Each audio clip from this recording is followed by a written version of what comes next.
Punjabi radio USA सुन रहे सारे ही माणयोग ਅਤੇ ਸਤਿਕਾਰਤ ਸਰੋਤਿਆਂ ਨੂੰ ਪੰਜਾਬੀ ਰੇਡੀਓ USA ਦੀ ਟੀਮ ਅਤੇ ਮੇਰੇ ਰਾਜਕਨਵੀਰ ਸਿੰਘ ਵੱਲੋਂ ਆਪ ਜੀ ਨੂੰ ਬਹੁਤ ਪਿਆਰ ਸਤਿਕਾਰ ਸਹਿਤ ਦੋਨੋਂ ਜੋੜ ਕੇ ਨਿੱਕੀ ਜਿਹੀ ਸਤਿ ਸ੍ਰੀ ਅਕਾਲ। ਸਭ ਨੂੰ ਜੀ ਆਇਆਂ ਨੂੰ ਆਖਦੇ ਹਾਂ। ਸਰੋਤੋ ਪ੍ਰੋਗਰਾਮ ਖਬਰ ਤੇ ਨਜ਼ਰ ਅੱਜ ਦੀ ਸਵੇਰ ਦੇ ਵਿੱਚ ਅਸੀਂ ਤੁਹਾਡਾ ਸਵਾਗਤ ਕਰਦੇ ਹਾਂ। ਅੱਜ 21 ਅਪ੍ਰੈਲ दिन शुक्रवार तो मेरे नाल जिवें तुहानूं पता भी शुक्रवार के दिन जुड़ते हैं मिंटू गुरुसरिया जी 8:30 बजे तो लैके 10 बजे तक अपना जिहड़ा प्रोग्राम चलदा जिस दे विच तुहाडे वल्लों किते होए सवालों के जवाब भी जिहड़े मिंटू गुरुसरिया जी दिंदे ने। ते इस टाइम साडे नाल जुड़ चुके ने मलोर स्टूडियोज़ तो। मिंटू जी निੱਘੀ जी आਇਆਂ ਨੂੰ प्यार भरी सत श्री अकाल। शुक्रिया जी राजकनवीर सिंह जी, सारिਆਂ ਨੂੰ सत श्री अकाल। ਸਾਡੇ ਅੱਜ ਦੇ ਪ੍ਰੋਗਰਾਮ ਖਬਰ ਤੇ ਨਜ਼ਰ ਉਸ ਨੂੰ ਸਪਾਂਸਰ ਕਰਦੇ ਨੇ ਖਾਲਸਾ ਇੰਸ਼ੋਰੈਂਸ ਏਜੰਸੀ ਵਾਲੇ, ਜਿਨ੍ਹਾਂ ਦੇ ਕੋਲੋਂ ਤੁਸੀਂ ਹਰ ਇੱਕ ਤਰੀਕੇ ਦੀ ਇੰਸ਼ੋਰੈਂਸ ਕਰਵਾ ਸਕਦੇ ਹੋ। ਇੰਸ਼ੋਰੈਂਸ ਬਾਰੇ ਪਤਾ ਕਰਨ ਲਈ ਕਾਲ ਕਰ ਸਕਦੇ ਹੋ ਤੁਸੀਂ ਇਹਨਾਂ ਨੂੰ। ਨੰਬਰ ਹੈਗਾ ਜੀ 408 272 2500। ਇਸ ਦੇ ਨਾਲ ਕ੍ਰਿਸ਼ਨ ਧਨੋਤਾ ਜੀ ਯੂਬਾ ਸਿਟੀ ਤੋਂ, ਗੁਰਵਿੰਦਰ ਸਿੰਘ ਅਵਤਾਰ ਸਿੰਘ ਚਾਂਦੀ ਆਰਨੋ ਐਕਸਪ੍ਰੈਸ ਵਾਲੇ ਕੋਚੈਲਾ ਤੋਂ, ਅਮਰਜੀਤ ਸਿੰਘ ਦੋਸਾਂਝ ਯੂਬਾ ਸਿਟੀ ਤੋਂ, ਸੁੱਚਾ ਸਿੰਘ ਅਤੇ ਤਾਰਾ ਸਿੰਘ ਜੀ ਫਰੈਜ਼ਨੋ ਤੋਂ। ਇਹਨਾਂ ਸਾਰਿਆਂ ਦਾ ਬਹੁਤ ਬਹੁਤ ਧੰਨਵਾਦ। ਜੇਕਰ ਤੁਸੀਂ ਜਾਂ ਕੋਈ ਹੋਰ ਕਾਰੋਬਾਰ ਇਸ ਪ੍ਰੋਗਰਾਮ ਨੂੰ ਸਪਾਂਸਰ ਕਰਨਾ ਚਾਹੁੰਦੇ ਹੋ ਸੰਪਰਕ ਕਰ ਸਕਦੇ ਹੋ ਨੰਬਰ 408 722 7698 ਦੇ ਉੱਤੇ। ਮਿੰਟੂ ਜੀ ਗੱਲਬਾਤ ਦਾ ਆਪਾਂ ਸਿਲਸਿਲਾ ਜਿਹੜਾ ਜੀ ਸ਼ੁਰੂ ਕਰੀਏ। ਪ੍ਰਧਾਨ ਮੰਤਰੀ ਆਵਾਸ ਯੋਜਨਾ ਨੇ ਕਈ ਘਰ ਹੀ ਨਹੀਂ ਤੋੜੇ, ਦਿਲ ਵੀ ਤੋੜ ਦਿੱਤੇ। ਪ੍ਰਧਾਨ ਮੰਤਰੀ ਆਵਾਸ ਯੋਜਨਾ ਦਾ ਜਿਹੜਾ ਹਾਲ ਆ ਉਹ ਇਸ ਸਮੇਂ ਕੁਝ ਇਹੋ ਜਿਹਾ ਕਿ बशीर बदर साहब का शेयर है जो तुम वधिया हो सकते हो। लोग टूट जाते हैं एक घर बनाने में, तुम तरस नहीं खाते बस्तियां जलाने में। कुछ बस्तियां जलाने नूं आपां कह सकते कि बस्तियां ढवाने में ये ढवा दित्तियां गईयां बस्तियां किवें। असल दे विच ये जदों सत्ता च आए सन ना, इन्हां ने 2015 दे विच कहा सीगा कि असीं 2022 तक ਕਿਸੇ ਵੀ ਪਿੰਡ ਦੇ ਵਿੱਚ ਕੋਈ ਕੱਚਾ ਮਕਾਨ ਨਹੀਂ ਰਹਿਣ ਦਿਆ ਜੀ। ਪਰ ਇਹ ਕਮਾਲ ਦੀ ਗੱਲ ਹੈ। ਵੈਸੇ ਮੈਂ ਨਾ ਨਰਿੰਦਰ ਮੋਦੀ ਦਾ ਆਤਮ ਵਿਸ਼ਵਾਸ ਵੇਖ ਕੇ ਨਾ ਹੈਰਾਨ ਰਹਿ ਜਾਂਦਾ ਕਿ ਏਡਾ ਜ਼ਿਆਦਾ ਆਤਮ ਵਿਸ਼ਵਾਸੀ ਬੰਦਾ। ਉਹਦੀ ਟਰਮ 2019 ਤੱਕ ਆ, ਦੁਬਾਰਾ ਇਲੈਕਸ਼ਨ ਲੜਨੇ ਨੇ। ਉਹ ਜਦੋਂ ਵੀ ਦਿੰਦਾ ਤਰੀਕ ਕਿਸੇ ਵੀ ਸਕੀਮ ਦੀ 2022 ਦਿੰਦਾ, ਯਾਨੀ ਮੰਨ ਕੇ ਚੱਲਦਾ ਕਿ 2022 ਤੱਕ ਸਿੱਧਾ ਠੇਕਾ ਆਪਣਾ ਬਚਾ। ਔਰ ਐਤਕੀ ਇਹ ਜਿਹੜੀ ਸਕੀਮ ਇਹਨਾਂ ਨੇ ਲਾਗੂ ਕੀਤੀ ਸੀ, ਵੈਸੇ ਉਦੋਂ 7 ਸਕੀਮਾਂ ਸੀਗੀਆਂ। ਇਹ ਚਲੋ ਕੁਦਰਤੀ ਖੇਡ ਆ ਕਿ ਸੱਤਾ 'ਚ ਮੇਰੇ ਖਿਆਲ ਦੇ ਨਾਲ ਨੇਪਰੇ ਹਾਲੇ ਤੱਕ ਇੱਕ ਵੀ ਨਹੀਂ ਚੜੀ। ਉਹ ਸੱਤਾ 'ਚ ਇੱਕ ਸਕੀਮ ਸੀ ਇਹ ਪ੍ਰਧਾਨ ਮੰਤਰੀ ਆਵਾਸ ਯੋਜਨਾ ਸਕੀਮ ਬਹੁਤ ਵਧੀਆ ਸੀ ਜੀ। ਇਹ ਸਾਰੇ ਮੁਲਕ ਦੇ ਵਿੱਚ ਕੱਚੇ ਕੋਠਿਆਂ ਦੀ ਥਾਂ ਤੇ ਪੱਕੇ ਮਕਾਨ ਪੈ ਜਾਣ, ਇਹਦੇ ਨਾਲੋਂ ਵਧੀਆ ਸਕੀਮ ਕੀ ਹੋਈ। ਪਰ ਇਸ ਸਕੀਮ ਦਾ ਇੱਕ ਦੂਸਰਾ ਪੱਖ ਮੱਧ ਪ੍ਰਦੇਸ਼ 'ਚ ਸਾਹਮਣੇ ਆ ਗਿਆ ਜੀ। ਹੋਇਆ ਕੀ ਸੀ ਕਿ ਇਸ ਸਕੀਮ ਦੇ ਵਿੱਚ ਰਾਜਕਨਵੀਰ ਸਿੰਘ ਜੀ ਇਹ ਕਿਹਾ ਗਿਆ ਸੀਗਾ ਕਿ ਜਦੋਂ ਤੁਸੀਂ ਕੱਚਾ ਕੋਠਾ ਢਾਓਗੇ ਇੱਕ ਕਿਸ਼ਤ ਤੁਹਾਨੂੰ ਉਦੋਂ ਮਿਲ ਜਾਣੀ ਹੈ, ਇੱਕ ਜਦੋਂ ਤੁਸੀਂ ਦੁਬਾਰਾ ਕੰਧਾ ਜਿਹਨੂੰ ਆਪਾਂ ਕਹਿ ਦਿੰਦੇ ਹਾਂ ਫਿਰ ਉਹ ਕੰਧਾ ਤੁਸੀਂ ਚੁੱਕੋਗੇ ਛੱਤ ਤੱਕ ਲੈ ਜਾਓਗੇ ਇੱਕ ਕਿਸ਼ਤ ਤੁਹਾਨੂੰ ਉਦੋਂ ਮਿਲਣੀ ਹੈ, ਇੱਕ ਵਾਰ ਜਦੋਂ ਤੁਸੀਂ ਛੱਤ ਪਾਓਗੇ ਫਿਰ ਤੁਸੀਂ ਪਲਸਤਰ ਕਰੋਗੇ। ਇਸ ਤਰ੍ਹਾਂ 6 ਕਿਸ਼ਤਾਂ 'ਚ 1.5 ਲੱਖ ਰੁਪਈਆ ਮਿਲਣਾ ਸੀ। ਲੋਕਾਂ ਨੇ ਫਟਾਫਟ ਆਪਣੇ ਕੱਚੇ ਕੋਠੇ ਢਾ ਦਿੱਤੇ, ਮਕਾਨ ਢਾ ਦਿੱਤੇ। ਮੱਧ ਪ੍ਰਦੇਸ਼ 'ਚ ਇਹ ਜ਼ਿਆਦਾ ਸਕੀਮ ਸ਼ੁਰੂ ਹੋਈ।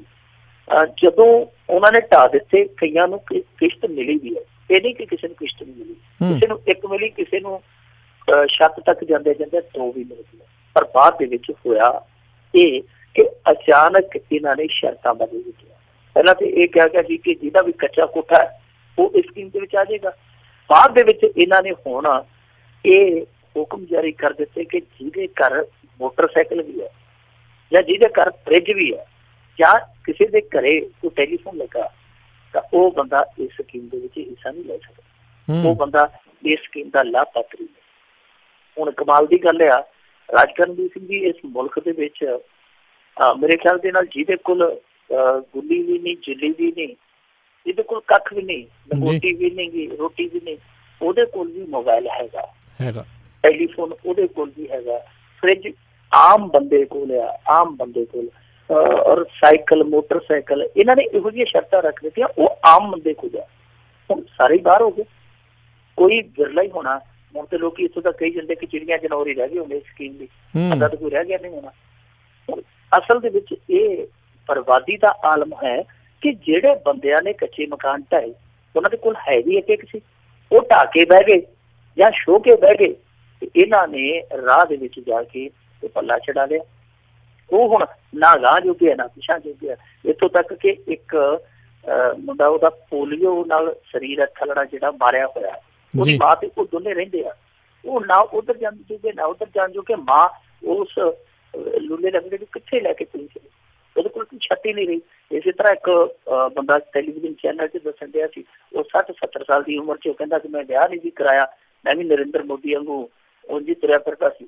पर हुण पता लग्या कि घट्टो घट्ट जी घर दी हुंदी ते चलो असीं दोने रल के दुख ते कट लैंदे। मेरे सिर ते एक छत सी, वधिया छत सी, वो भी इन्हां ने ढवा दित्ती। ते हुण कहंदे कि तेरे घर टेलीफोन है, कहंदा मेरा टेलीफोन पट के लै जाओ, मैं की करना। एक बंदा ये करलाउण दिया सी कि मैं सब इस शर्तां पूरीआं करदा सा, सब इस क्राइटेरिया दे विच शर्तां पूरीआं करदा सा। पर होया कि मैं लालच कर लिया, लालच ये कर लिया कि चलो एक कमरा मैनूं सरकार पवा के देण रही है कि कोई कंध कोला मैं आपदे कोलों कर लेना। मैं लोन कढा लिया 50,000 रुपया घरे लोन का लैके आया बैंक दे विचों, जमीन गिरवी रख के, ते ये कहंदे कि तूरा तोरा ते शाह हो गया, असीं तैनूं स्कीम चों बाहर करता। सो उत्थे आ कुछ बनया पिया। हुण जिहड़े उत्थों दे अफसरान आ वो तर्क दिंदे आ कि जी नवीआं हदायतां आ गईआं, नवीआं हदायतां दे चलदिआं ये सारे लाभपात्री जिहड़े स्कीमां चों बाहर हो गए। पर लोग बहुत ज्यादा मायूस आ, लोग बहुत ज्यादा निराश आ। उन्होंने सुपने दिखाए गए और उस तो बाद वो जिहड़े सुपने सी आप ही इन्होंने नेस्तनाबूद कर दिते, चकनाचूर कर दिते। हुण जांदे आ अफसर उन्होंने पलोस के कि तुसीं ऐ करो जी, आ जिहड़ा कच्चा तुहाडा ढाया सीगा थोड़ी बहुत इमदाद असीं कर दिंदे आ, ये दोबारा खड़ा कर लो। ते वो फिर उत्थे एक कलाकार हुंदा सी पंजाबी, शायद उन्हां नूं तो पता ना होवे, पर वो पंजाबी गायक दे ਆਪਾਂ उस गाने च उन्हां दा दर्द बयान कर सकते हैं कि तेरा काम उजाड़ना सी उजाड़ दिता, बसना वसाना हुण साडी तकदीर है। जी जी बिल्कुल। मिंटू जी अगली ਆਪਾਂ ਗੱਲ ਕਰੀਏ कश्मीरी विद्यार्थियों नाल कुੱਟਮਾਰ ਦਾ मामला ਜਿਹੜਾ ਆ ਉਹ ਗਰਮਾਇਆ ਹੈ। देखो राजकरमीर सिंह ਦੀ ਤਰਾਸਦੀ ਇਹ ਆ ਕਿ ਸਾਡੇ ਮੁਲਕ ਦੇ ਵਿੱਚ हर एक चीज़ ਦਾ धर्मीकरण हो गया, हर एक चीज का राजसीकरण पहला होया सी, हुण धर्मीकरण हो गया। कोई भी मुद्दा उन्होंने धर्म के आधार से देखा जाता, धर्म की सोसाइटी से देखा जाता। 2 वीडियो आईयां आपां देखियां जिहदे च एक अत्याचार है जिहड़ा आर्मी वाले ते हुंदा, बहुत ही ड्यूटी करते पे ते लोग उन्होंने ठिड्डे मारी जाते, लोग उन्होंने थप्पड़ मारी जाते, लोग उन्होंने पत्थर मारी जाते, तो चुपचाप नीवी पा के तुरे जाते। वो एक अत्याचार। दूसरा अत्याचार आप देख रहा कि जीप से बिठा के नौजवान बन के ले जाते आर्मी वाले ढाल बना के, वो भी अत्याचार। असीं दोवां दी निंदा की कि दोवां धिरां ते जिहड़ा ये अत्याचार होया मारी जाता। पर होया की है कि बहुते लोकां नूं वो जिहड़ा जीप नाल बन्निया नौजवान नहीं दिसिया, जिहड़े आर्मी ते पत्थर बरसाए गए, थप्पड़ बरसाए गए, वो दिस गए। उहदा सिट्टा की होया कि आ परसों मेवाड़ यूनीवर्सिटी है राजस्थान दे विच जी, उत्थे 6 विद्यार्थी सी कश्मीरी, वो कढ लेंदे उत्थों के लोगों ने, जनूनिया ने, भीड़ा ने उत्थों वो मुंडे धो के बहुत बुरी तरह कुटे। वो कुटे अज यूपी दे हाईवेज से बहुत बड़े होर्डिंग लग गए। कोई नवा ही उठ पिया, माई दा लाल अमित दा नाम आ, नव निर्माण सेना उन्हें कोई आपदी बनाई है क्रांतिकारी फौज दी, उन्हें बड़े होर्डिंग ला के चेतावनी दे दी। उन्हें आखिया जिन्ने कश्मीरी है जिहड़े साडे इत्थों के देश के विरोधी है, वो 30 अप्रैल तक उत्तर प्रदेश छड्ड के इत्थों तितर हो जाण, वरना अगे उन्हें फिर कैश छड्डी हुई सी, खाली थां वरना हुण तुसीं उहदे च कुछ भी भर सकदे हो। ਉਹਦੇ ਜਦੋਂ ਵੀ ਭਰੂਗਾ ਤੇ ਉੱਥੇ ਲਾਲ ਰੰਗ ਹੀ ਭਰੂਗਾ, ਪਰ ਆਪਾਂ ਕੁਛ ਹੋਰ ਵੀ ਭਰ ਸਕਦੇ ਦਿਲ ਨੂੰ ਬਹਿਲਾਉਣ ਲਈ। ਸੋ ਉਹਨੇ ਹੋਰਡਿੰਗ ਲਾ ਦਿੱਤੀ। ਹਾਲਾਂਕਿ ਯੋਗੀ ਸਰਕਾਰ ਨੂੰ ਜਦੋਂ ਪਤਾ ਲੱਗਿਆ ਇਹਨਾਂ ਨੇ ਝਟਪਟ ਹੋਰਡਿੰਗ ਲਾ ਦਿੱਤੀ, ਪਰ ਉਹਦੇ ਤੇ ਕੋਈ ਕਾਰਵਾਈ ਨਹੀਂ ਕੀਤੀ, ਜਦਕਿ ਧਮਕੀ ਸੀ ਸਿੱਧੀ ਕਿ ਵਰਨਾ ਚ ਹੁਣ ਇਹ ਵੀ ਕਿਹਾ ਜਾ ਸਕਦਾ ਕਿ ਵਰਨਾ ਤੁਹਾਨੂੰ ਵੱਢ ਦੇਣਗੇ, ਵਰਨਾ ਤੁਹਾਨੂੰ ਜੁੱਤੀਆਂ ਮਾਰ ਕੇ ਕੱਢ ਦੇਣਗੇ, ਕੁਛ ਵੀ ਕਿਹਾ ਹੋਏਗਾ।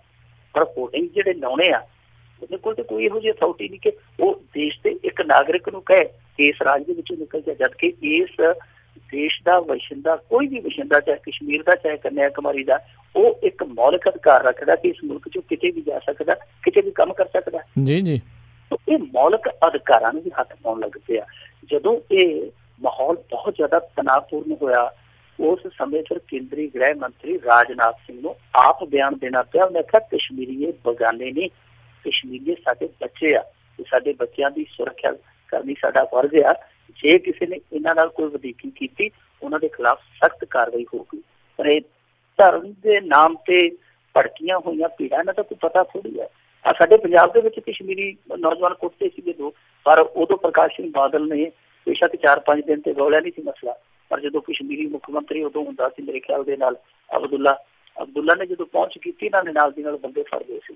तो इस तरह बहुत सारिया थावां ते हुंदा है। ये इस तरह होण लग पिया और राज करमवीर सिंह जी कश्मीर तो लैके कन्याकुमारी तक एक स्टेट के बंदे दूसरे स्टेट के विच जाके काम भी करते पढ़ते भी है, ये मुल्क चलेगा कि तो बहुत औखा जिहा हो जाता है। इत्थे अज यूपी के मेरठ के विच अंबेडकर जयंती को लैके एक शोभा यात्रा कढ़ी जा रही थी और वो मैंबर पार्लीमेंट सीगा राघव लखनपाल, वो अपने सियासी हिस्सा लिए कढ़न गया चला। अगे 75% वो वसों सी मुसलमानों की उन्होंने पथराव कर दिता, उत्थे भी अज कर्फ्यू वर्गे हालात बने रहे। तो सारा कुछ है ना जिहड़ा धर्म के नां ते एक जिद्दां कह लईए ना साडे अंदरूनी युद्ध छिड़िया पिया, चाहे वो शब्दी युद्ध है, चाहे वो पत्थरां नाल युद्ध है, चाहे वो टक्करां नाल युद्ध है। तो सब कुछ है ना जिहड़ा असली मुद्दे आधारित जिहड़ा साडा इत्थों दा मुसीबतां दा ताना बाना वो पिछे रह गया। मैं बहुत समा पहला ना एक बहुत बड़े विद्वान होया फ्रांसिस सी दार्शनिक सीगे, शायद उन्हां दा नाम डेरो सीगा, डेनी डेरो। उन्हां दी किताब च एक गल पढ़ी सीगी, उन्होंने लिखा सीगा कि धर्म के नाम से बने पागल सब तो खतरनाक होंगे आ, क्योंकि जिहड़े लोग समाज विच गड़बड़ियां पैदा करते हैं ना वो बखूबी जानते हैं कि इन्हां दा पागलों का इस्तेमाल कदों ते कित्थे करना। सो मेरे ख्याल के नाल वो डेरो की गल बिल्कुल सही है कि ये हुण बिल्कुल सही समय ते सही बंदियां दी वरतों करन जाए।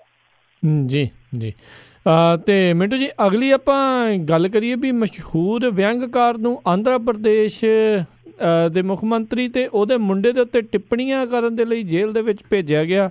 ये इनटॉलरेंस दा जिहड़ा रौला रट्टा सी लगातार जारी चल रहा।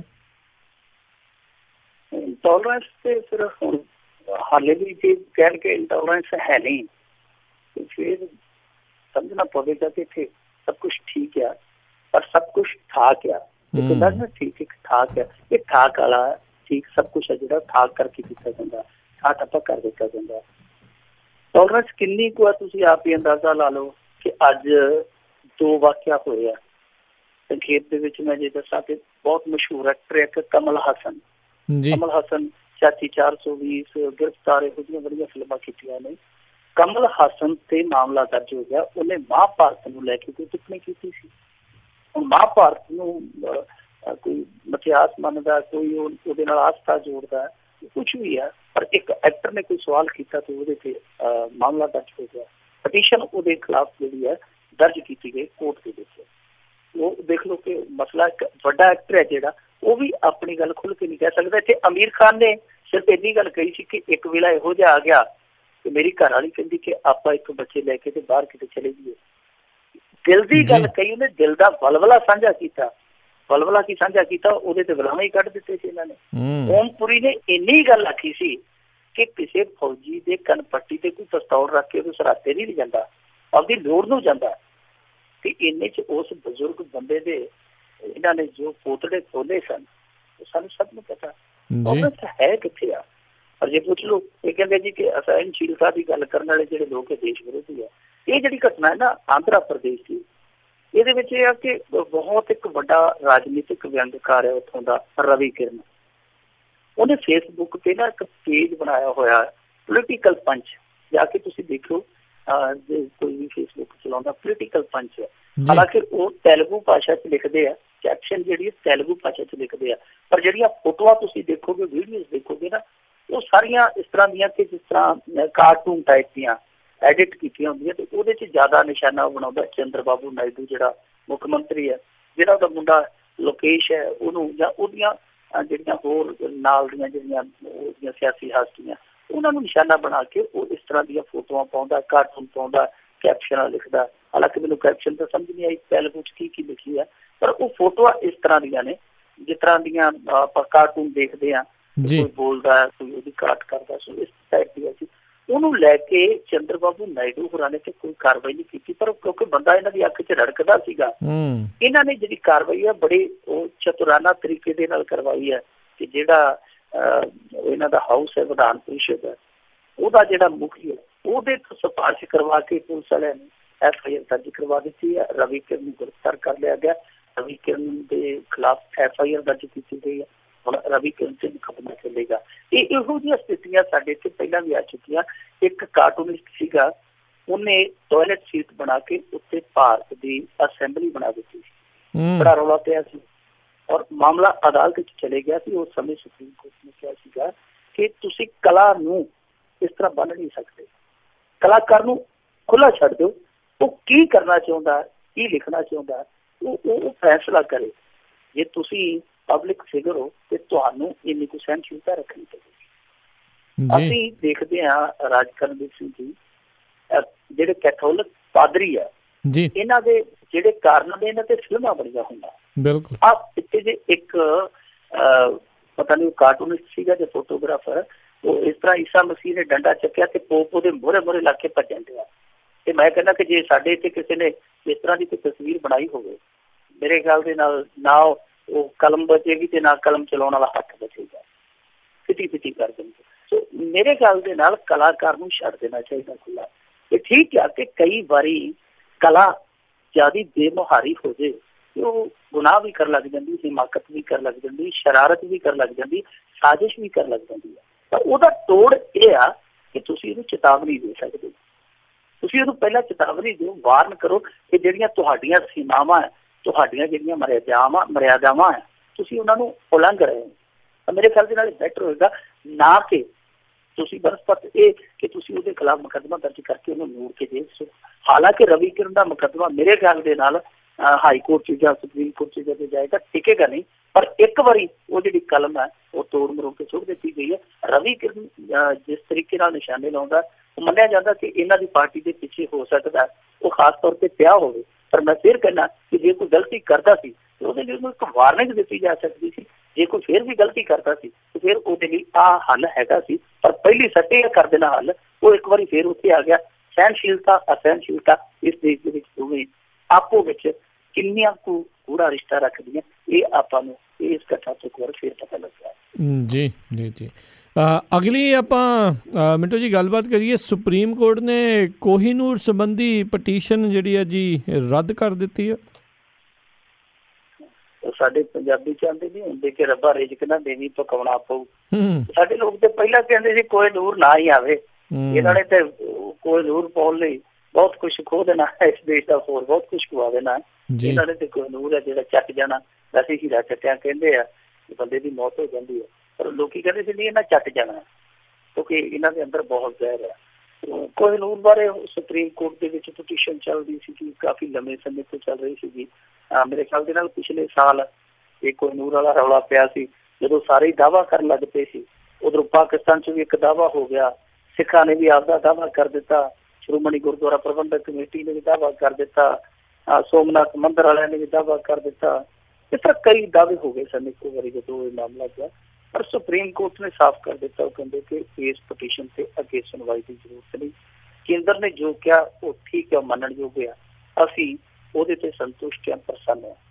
ਇਹਨਾਂ ਨੇ ਕੀ ਕਿਹਾ ਸੀ, ਕੇਂਦਰ ਵਾਲਿਆਂ ਨੇ ਇਹੀ ਗੱਲ ਕਹੀ ਸੀ ਕਿ ਅਸੀਂ ਕਿਸੇ ਦੇ ਦੇਸ਼ ਦੇ ਮਾਮਲੇ ਦੇ ਵਿੱਚ ਜਾ ਕੇ ਦਖਲ ਅੰਦਾਜ਼ੀ ਨਹੀਂ ਕਰ ਸਕਦੇ, ਕਿਉਂਕਿ ਪਟੀਸ਼ਨ ਕਰਤਾ ਸੀਗਾ ਜਿਹੜਾ, ਉਹਦਾ ਕਹਿਣਾ ਸੀਗਾ ਕਿ ਉਸ ਹੀਰੇ ਦੀ ਨਿਲਾਮੀ ਹੋ ਰਹੀ ਹੈ, ਤੁਸੀਂ ਜਾ ਕੇ ਨਿਲਾਮੀ ਰੁਕਵਾਓ। ਤੇ ਸੁਪਰੀਮ ਕੋਰਟ ਨੇ ਕੇਂਦਰ ਦੇ ਜਵਾਬ ਨੂੰ ਸਹੀ ਠਹਿਰਾਇਆ ਕਿ ਕਿਸੇ ਦੇ ਅੰਦਰੂਨੀ ਮਸਲੇ 'ਚ ਜਾ ਕੇ ਕੋਈ ਦੂਜਾ ਮੁਲਕ, ਔਰ ਉਹ ਮੁਲਕ ਜਿਹੜਾ ਸਦੀਆਂ ਤੱਕ ਉਹਨਾਂ ਦਾ ਗੁਲਾਮ ਰਿਹਾ, ਉਹ ਮੁਲਕ ਜਾ ਕੇ ਕਿਵੇਂ ਉੱਥੇ ਅੰਦਰੂਨੀ ਦਖਲਅੰਦਾਜ਼ੀ ਕਰ ਸਕਦਾ। ਸੋ ਸੁਪਰੀਮ ਕੋਰਟ ਨੇ ਇਹ ਟੈਂਟਾ ਸੀਗਾ ਜਿਹੜਾ ਨਿਬੇੜ ਦਿੱਤਾ। ਉਹ ਕਹਿੰਦੇ ਕਿ ਕੋਹੀਨੂਰ ਹੈ ਜਿਹੜਾ ਉਹ ਉਹਨਾਂ ਦਾ ਆਪਣਾ ਇਸ ਸਮੇਂ ਜੋ ਚੱਲਦਾ, ਕੋਹੀਨੂਰ ਨੂੰ ਲੈ ਕੇ ਨਿਲਾਮੀ ਵਾਲਾ ਪ੍ਰੋਸੈਸ ਜਾਂ ਜੋ ਵੀ ਹੈ ਉਹ ਚੱਲਦਾ ਰਹੇ। ਕੇਂਦਰ ਜੋ ਆਪਣੇ ਪੱਧਰ ਤੇ ਕੋਸ਼ਿਸ਼ ਕਰਦਾ ਠੀਕ ਠਾਕ ਆ। ਸੋ ਕਹਿਣਾ ਪਵੇਗਾ ਕਿ ਕੋਹੀਨੂਰ ਹੈ ਜਿਹੜਾ ਉਹ ਹਾਲੇ ਦਿੱਲੀ ਤੋਂ ਬਹੁਤ ਦੂਰ ਆ। ਤੇ ਵੈਸੇ ਜਦੋਂ ਤੱਕ ਕੋਹੀਨੂਰ ਨਹੀਂ ਆਉਂਦਾ, ਆਹ ਜਿਹੜੇ ਕੋਹੀਨੂਰ ਰੁਲਦੇ ਫਿਰਦੇ ਗਲੀਆਂ ਦੇ ਵਿੱਚ ਬੇਰੁਜ਼ਗਾਰ, ਇਹ ਸੰਭਾਲ ਲੈਣੇ ਚਾਹੀਦੇ ਆ। ਜਿਹੜੇ ਖੇਤਾਂ 'ਚ ਸਪਰੇਅ ਪੀ ਕੇ ਮਰੀ ਜਾਂਦੇ ਆ, ਇਹ ਕੋਹੀਨੂਰ ਸੰਭਾਲ ਲੈਣੇ ਚਾਹੀਦੇ ਆ। ਜਿਹੜੇ ਆਪਣੇ ਬਾਪੂ ਨੂੰ ਕਹਿੰਦੇ ਆ ਕਿ ਬਾਪੂ ਜਿਵੇਂ ਮਰਜ਼ੀ ਇਸ ਮੁਲਕ 'ਚੋਂ ਕੱਢ ਦੇ, ਉਹ ਕੋਹਿਨੂਰ ਸੰਭਾਲ ਲੈਣੇ ਚਾਹੀਦੇ। ਬਹੁਤ ਕੋਹਿਨੂਰ ਸਾਡੇ ਕੋਲ ਹਾਲੇ ਹੈਗੇ ਆ। ਜੀ ਜੀ ਜੀ। ਅਗਲੀ ਆਪਾਂ ਗੱਲ ਕਰੀਏ, ਗਿਆਨੀ ਗੁਰਮੁਖ ਸਿੰਘ ਹੁਣੀ ਕਈ ਦਿਨਾਂ ਤੋਂ ਕਈ ਤਰੀਕੇ ਦੇ ਪਰਦੇ ਚੱਕ ਰਹੇ ਸੀ। ਇਹ ਤਾਂ ਤੈਅ ਸੀਗਾ ਵੀ ਜਥੇਦਾਰੀ ਜਾਵੇਗੀ ਅਤੇ ਉਹ ਕੁਛ ਹੋ ਗਿਆ। ਦੇਖੋ, ਗਿਆਨੀ ਗੁਰਬਚਨ ਸਿੰਘ ਆਪਾਂ ਸੋਚਦੇ ਸੀ ਕਿ ਇਹ ਐਕਸਪਾਇਰੀ ਡੇਟ ਤੱਕ ਪੁੱਜ ਗਏ, ਪਰ ਗਿਆਨੀ ਗੁਰਬਚਨ ਸਿੰਘ ਜਿਉਂਦੇ ਤਿਉਂ ਆ।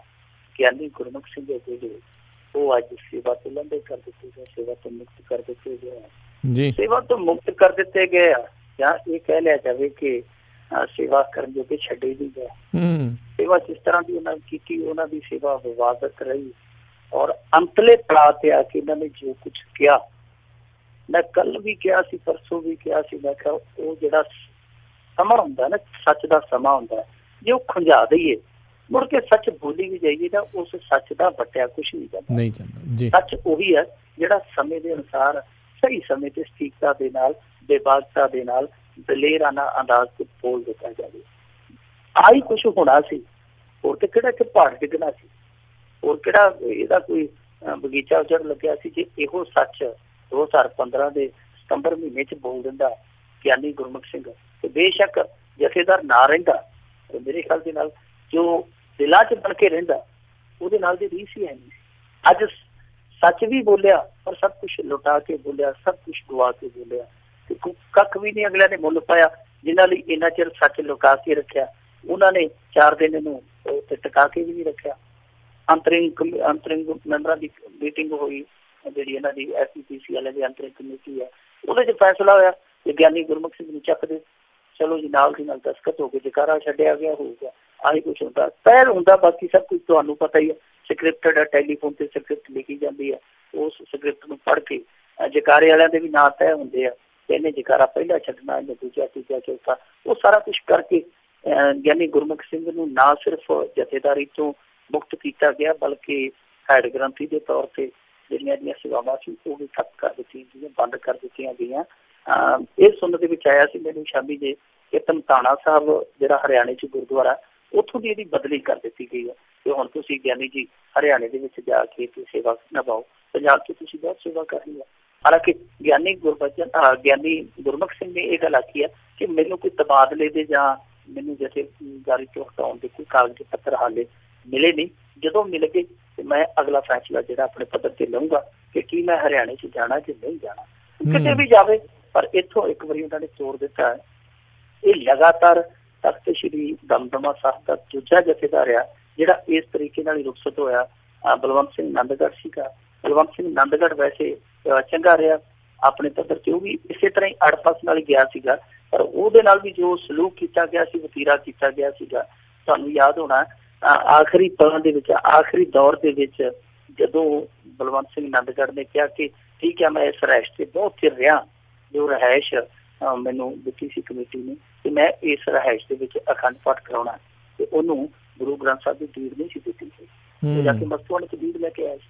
ਕਿੰਨਾ ਬੁਰਾ ਸਲੂਕ ਕੀਤਾ ਗਿਆ, ਤੇ ਇਹਦੇ ਨਾਲ ਵੀ ਇੱਕ ਤਰ੍ਹਾਂ ਨਾਲ ਬੁਰਾ ਸਲੂਕ ਹੀ ਕੀਤਾ ਗਿਆ। ਪੁੱਛਿਆ ਨਹੀਂ, ਦੱਸਿਆ ਨਹੀਂ ਚੱਕ ਕੇ, ਸਿਰਫ ਇਸ ਕਰਕੇ ਕਿਉਂਕਿ ਇਹਨੇ ਮੂੰਹ ਖੋਲਿਆ।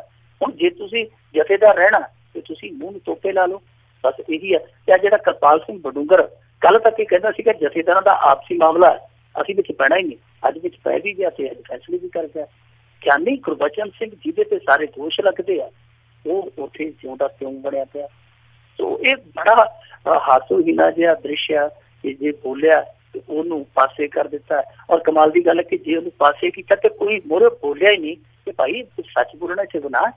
ਤੁਸੀਂ ਕਮੇਟੀ ਵਾਲੇ ਜਾਂ ਜਿਹੜੇ ਜਥੇਦਾਰ, ਜਿਹੜੇ ਬਚੇ ਖੁਚੇ ਮਾੜੇ ਮੋਟੇ ਜਥੇਦਾਰ ਆ, ਤੁਸੀਂ ਸੁਖਬੀਰ ਸਿੰਘ ਬਾਦਲ ਨੂੰ ਇੱਕ ਵਾਰੀ ਵੀ ਪੁੱਛਿਆ ਕਿ ਭਾਈ ਕਿ ਤੂੰ ਅਕਸ਼ੇ ਕੁਮਾਰ ਦੀ ਕੋਠੀ 'ਚ ਗਿਆ ਸੀ? ਮੈਂ ਤੇ ਹੈਰਾਨ ਹੈ ਰਾਜਕਰਨਵੀਰ ਸਿੰਘ ਜੀ, ਜਿਹੜੀ ਅਕਾਲੀ ਦਲ ਜਮਾਤ ਇੰਨੀਆਂ ਕੁਰਬਾਨੀਆਂ ਕਰਕੇ ਇੱਥੋਂ ਤੱਕ ਪੁੱਜੀ, ਉਹਨਾਂ 'ਚ ਇੱਕ ਵੀ ਅਕਾਲੀ ਸਾਨੂੰ ਇਹੋ ਜਿਹਾ ਨਹੀਂ ਦਿਸਿਆ ਜਿਹੜਾ ਆਪਣੇ ਪ੍ਰਧਾਨ ਦੇ ਮੂਹਰੇ ਹਿੱਕਦਾ ਕੇ ਪੁੱਛ ਸਕਦਾ ਹੋਵੇ ਕਿ ਸੁਖਬੀਰ ਸਿੰਘ ਬਾਦਲ ਜੀ ਜੋ ਤੁਹਾਡੇ 'ਚ ਦੋਸ਼ ਲੱਗਦੇ ਸਹੀ ਹੈ।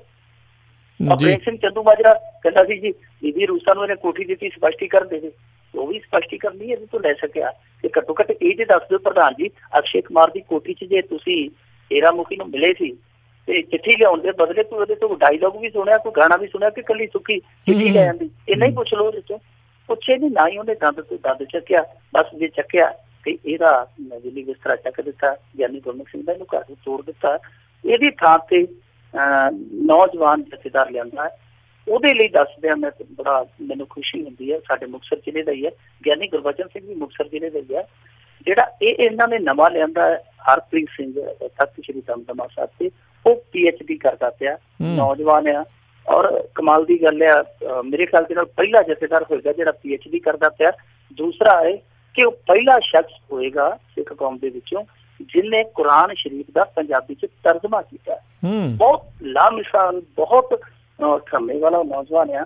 ਤੇ ਅਸੀਂ ਦੁਆ ਕਰਦੇ ਹਾਂ ਕਿ ਉਹਦੇ ਨਾਲ ਇਹੋ ਜਿਹੀ ਨਾ ਹੋਵੇ, ਉਹ ਇਹੋ ਜਿਹੀ ਸਿਆਸਤ ਦਾ ਸ਼ਿਕਾਰ ਨਾ ਹੋਵੇ। ਜੇ ਉਹ ਆਪਣੇ ਪੱਧਰ ਤੇ ਕੰਮ ਕਰੇਗਾ ਤਾਂ ਨਿਸ਼ਚਿਤ ਤੌਰ ਤੇ ਮੈਂ ਕਹਿ ਸਕਦਾ ਕਿ ਉਹ ਵਧੀਆ ਸੇਵਾਵਾਂ ਸਿੱਖ ਕੌਮ ਨੂੰ ਦੇ ਸਕਦਾ ਜੀ।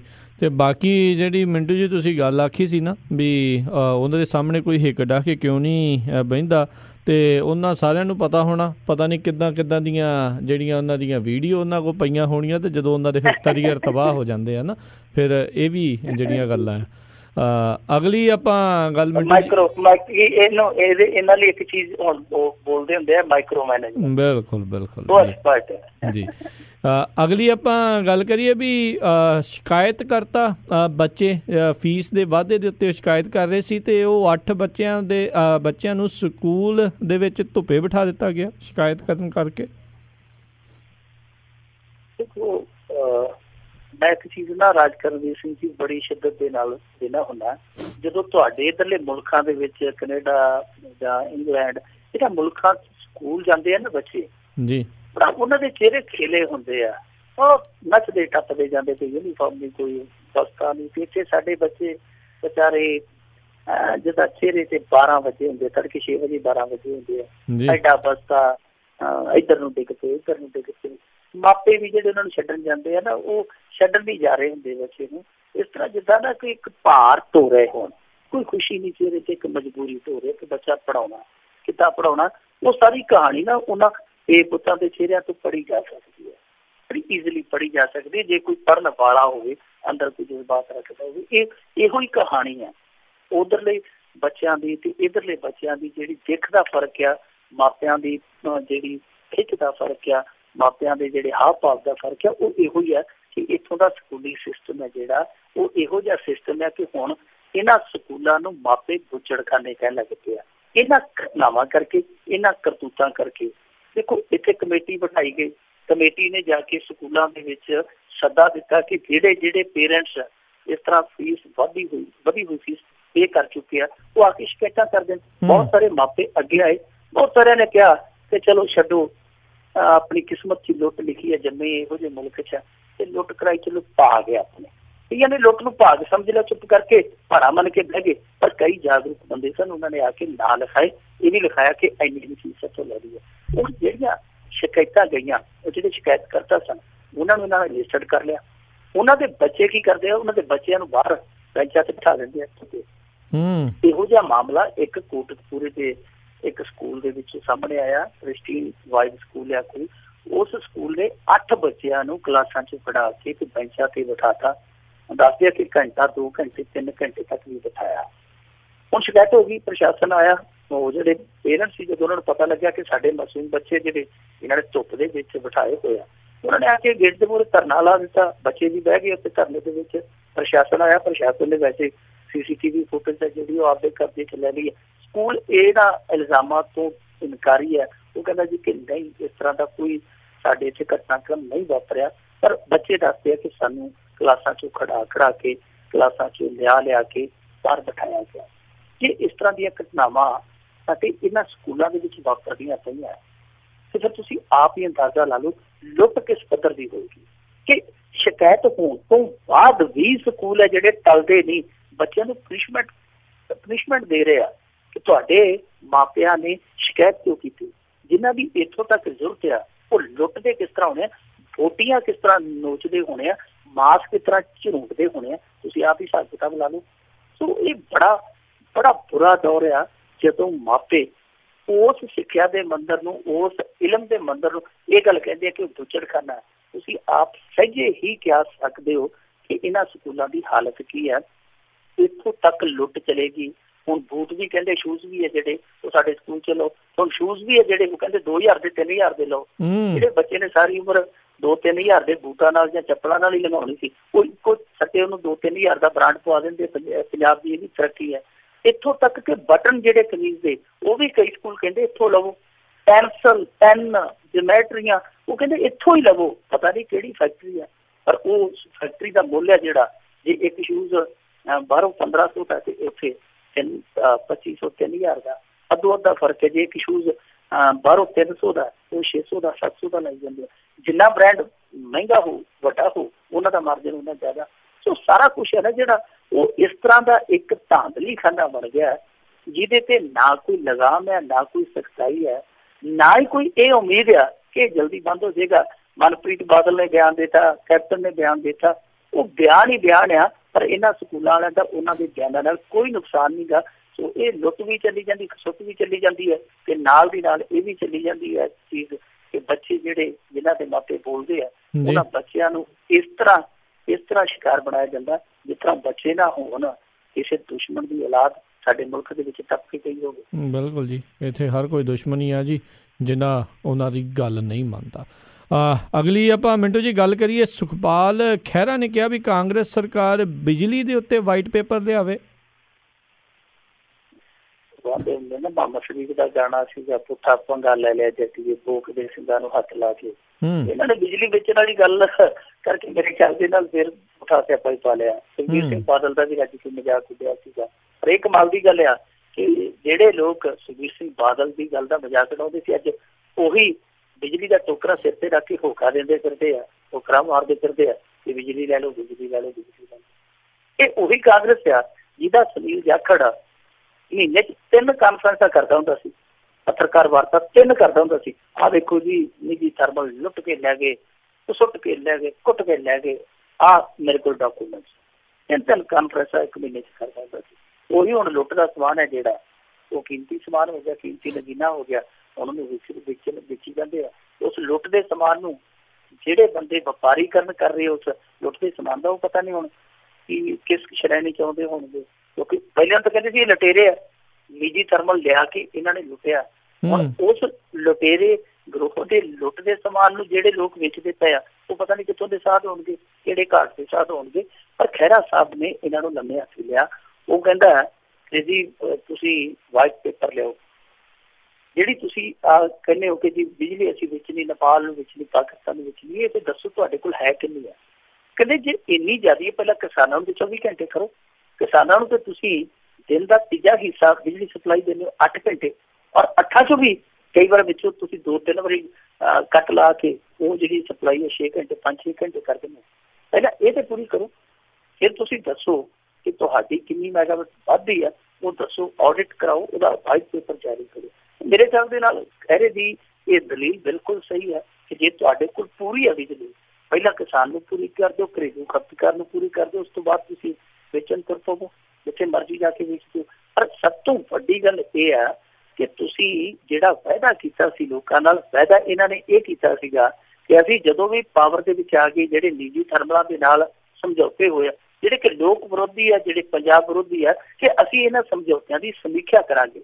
ਉਹ ਸਮੀਖਿਆ ਕਿੱਥੇ ਗਈ ਹੈ? ਸਮੀਖਿਆ ਪਹਾੜ 'ਚ ਚਲੇ ਗਈ ਹੈ। ਇਹ ਸਮੀਖਿਆ ਭੁੱਲ ਗਈ। ਉਹ ਸਮੀਖਿਆ ਕਰਨ, ਆਡਿਟ ਹੋਵੇ, ਵਾਈਟ ਪੇਪਰ ਜਾਰੀ ਕਰਨ, ਸਾਰਾ ਇਹ ਸਾਫ਼ ਕਰਕੇ ਜੋ ਵੀ ਬਚਦਾ ਖਾਤਾ ਉਹਦੇ 'ਚ ਬਿਜਲੀ ਵੇਚਣ। ਜੇ ਨਹੀਂ ਵਿਕਦੀ ਆਪਦੀ ਇਸ ਬਿਜਲੀ ਨੂੰ ਫੜ ਕੇ ਬੁੱਕਾਂ 'ਚ ਤੁਰੇ ਫਿਰਨ, ਕਿਉਂਕਿ ਇਹ ਲੋਕਾਂ ਨੇ ਤਾਂ ਕਿਹਾ ਨਹੀਂ ਸੀ ਕਿ ਇੱਥੇ ਇੰਨੀ ਬਿਜਲੀ ਪੈਦਾ ਕਰ ਲਓ, ਪਰ ਜਿਹੜੀ ਪੈਦਾਵਾਰ ਆ ਉਹ ਤੁਹਾਡੀ ਇਸ ਤਰ੍ਹਾਂ ਦੀ ਪੈਦਾਵਾਰ ਆ ਕਿ ਹੁਣ ਤੁਸੀਂ ਕਹੀ ਜਾਂਦੇ ਹੋ ਵਾਧੂ ਆ ਜੀ, ਵਾਧੂ ਆ, ਬਿਜਲੀ ਲੈ ਲਓ। ਤੇ ਜਦੋਂ ਝੋਨਾ ਚੱਲ ਪਿਆ ਉਦੋਂ ਤੁਸੀਂ ਕਹਿਣਾ ਜੀ ਅਸੀਂ ਫਲਾਣੇ ਰਾਜ ਤੋਂ ਇੰਨੀ ਖਰੀਦਣੀ ਹੈ ਬਿਜਲੀ, ਇੰਨੇ ਕਰੋੜ ਦੀ ਖਰੀਦਣੀ ਹੈ। ਫਿਰ ਤੁਸੀਂ ਕਹੋਗੇ ਕੇਂਦਰੀ ਗ੍ਰਿਡ 'ਚੋਂ ਅਸੀਂ ਇੰਨੀ ਖਰੀਦਣੀ ਹੈ। ਉਹ ਜੇ ਤੁਹਾਡੇ ਕੋਲ ਵਾਧੂ ਹੈ ਤੇ ਫਿਰ ਤੁਸੀਂ ਉੱਥੋਂ ਕਿਉਂ ਲਿਆਉਣੀ ਬਿਜਲੀ? ਸੋ ਇਹ ਬਿਜਲੀ ਵਾਲੀ ਜਿਹੜੀ ਝਟਕੇਬਾਜ਼ੀ ਚੱਲਦੀ ਪਈ ਆ, ਮੇਰੇ ਖਿਆਲ ਦੇ ਨਾਲ ਇਹਦੇ 'ਚ ਵੀ ਕਈ ਓਲੇ ਆ। ਖਹਿਰਾ ਜੋ ਕਹਿ ਰਿਹਾ ਮੇਰੇ ਖਿਆਲ ਦੇ ਨਾਲ ਦਰੁਸਤ ਆ ਕਿ ਵਾਈਟ ਪੇਪਰ ਜਾਰੀ ਹੋਣਾ ਚਾਹੀਦਾ। ਲੋਕਾਂ ਦਾ ਪੈਸਾ ਲੱਗਿਆ, ਨਿੱਜੀ ਥਰਮਲ ਲੋਕਾਂ ਨੂੰ ਲੁੱਟ ਰਹੇ ਆ, ਪਤਾ ਲੱਗਣਾ ਚਾਹੀਦਾ ਕਿ ਇਹ ਸਭ ਕੁਛ ਹੋਇਆ ਕੀ ਆ ਅਸਲੀਅਤ ਵਿੱਚ। ਬਿਲਕੁਲ ਮਿੰਟੂ ਜੀ, ਇਹ ਗੱਲ ਪੱਕੀ ਆ ਕਿ ਪਹਿਲੋਂ ਇਹੀ ਰੋਂਦੇ ਸੀ ਤੇ ਹੁਣ ਆਪ ਹੀ ਉਹੀ ਕੁਛ ਜਿਹੜਾ ਆ ਉਹ ਕਰੀ ਜਾ ਰਹੇ ਆ। ਅਤੇ ਅਗਲੀ ਆਪਾਂ ਗੱਲ ਕਰੀਏ ਵੀ ਪੰਜਾਬ ਸਰਕਾਰ ਦੇ ਐਡਵੋਕੇਟ ਐਕਟ ਖਿਲਾਫ ਹਾਈ ਕੋਰਟ ਦੇ ਵਕੀਲ ਕਰਨਗੇ ਅੰਦੋਲਨ। ਦੇਖ ਲਓ ਜੀ, ਵਕੀਲਾਂ ਨੂੰ ਵੀ ਅੰਦੋਲਨ ਕਰਨਾ ਪੈਣਾ ਹੈ, ਅੰਦੋਲਨਾਂ ਦੇ ਕੇਸ ਲੜਦੇ ਆ ਵੈਸੇ ਜੀ। ਇਹਨਾਂ ਨੇ ਨਾ ਐਡਵੋਕੇਟ ਐਕਟ ਬਣਾ ਦਿੱਤਾ ਰਾਜ ਕਰਨਵੀਰ ਸਿੰਘ ਜੀ, ਮੈਂ ਸੰਖੇਪ ਦੇ ਵਿੱਚ ਕਿਉਂਕਿ ਸਮਾਂ ਕਾਫੀ ਜੀ ਜੀ, ਇਹਨਾਂ ਨੇ ਨਾ ਇੱਕ ਐਡਵੋਕੇਟ ਐਕਟ ਬਣਾ ਦਿੱਤਾ ਜਦੋਂ ਕੈਪਟਨ ਹੋਰੀ ਆਏ ਆ। ਵੈਸੇ ਕੁਝ ਕੰਮ ਚੰਗੇ ਕੀਤੇ ਇਹਨਾਂ ਨੇ, ਐਡਵੋਕੇਟ ਐਕਟ ਬਣਾ ਦਿੱਤਾ। ਉਹਦੇ ਚ ਕੀ ਸੀਗਾ ਕਿ ਅੱਗੇ ਜਿਹੜਾ ਇਹਨਾਂ ਦਾ ਹੁੰਦਾ ਸੀਗਾ ਨਾ ਲਾਅ ਪੈਨਲ, ਵਕੀਲਾਂ ਦਾ ਪੈਨਲ ਹੁੰਦਾ ਸੀ, ਐਡਵੋਕੇਟ ਪੈਨਲ ਜਿਹਨੂੰ ਕਹਿ ਸਕਦੇ ਹਾਂ।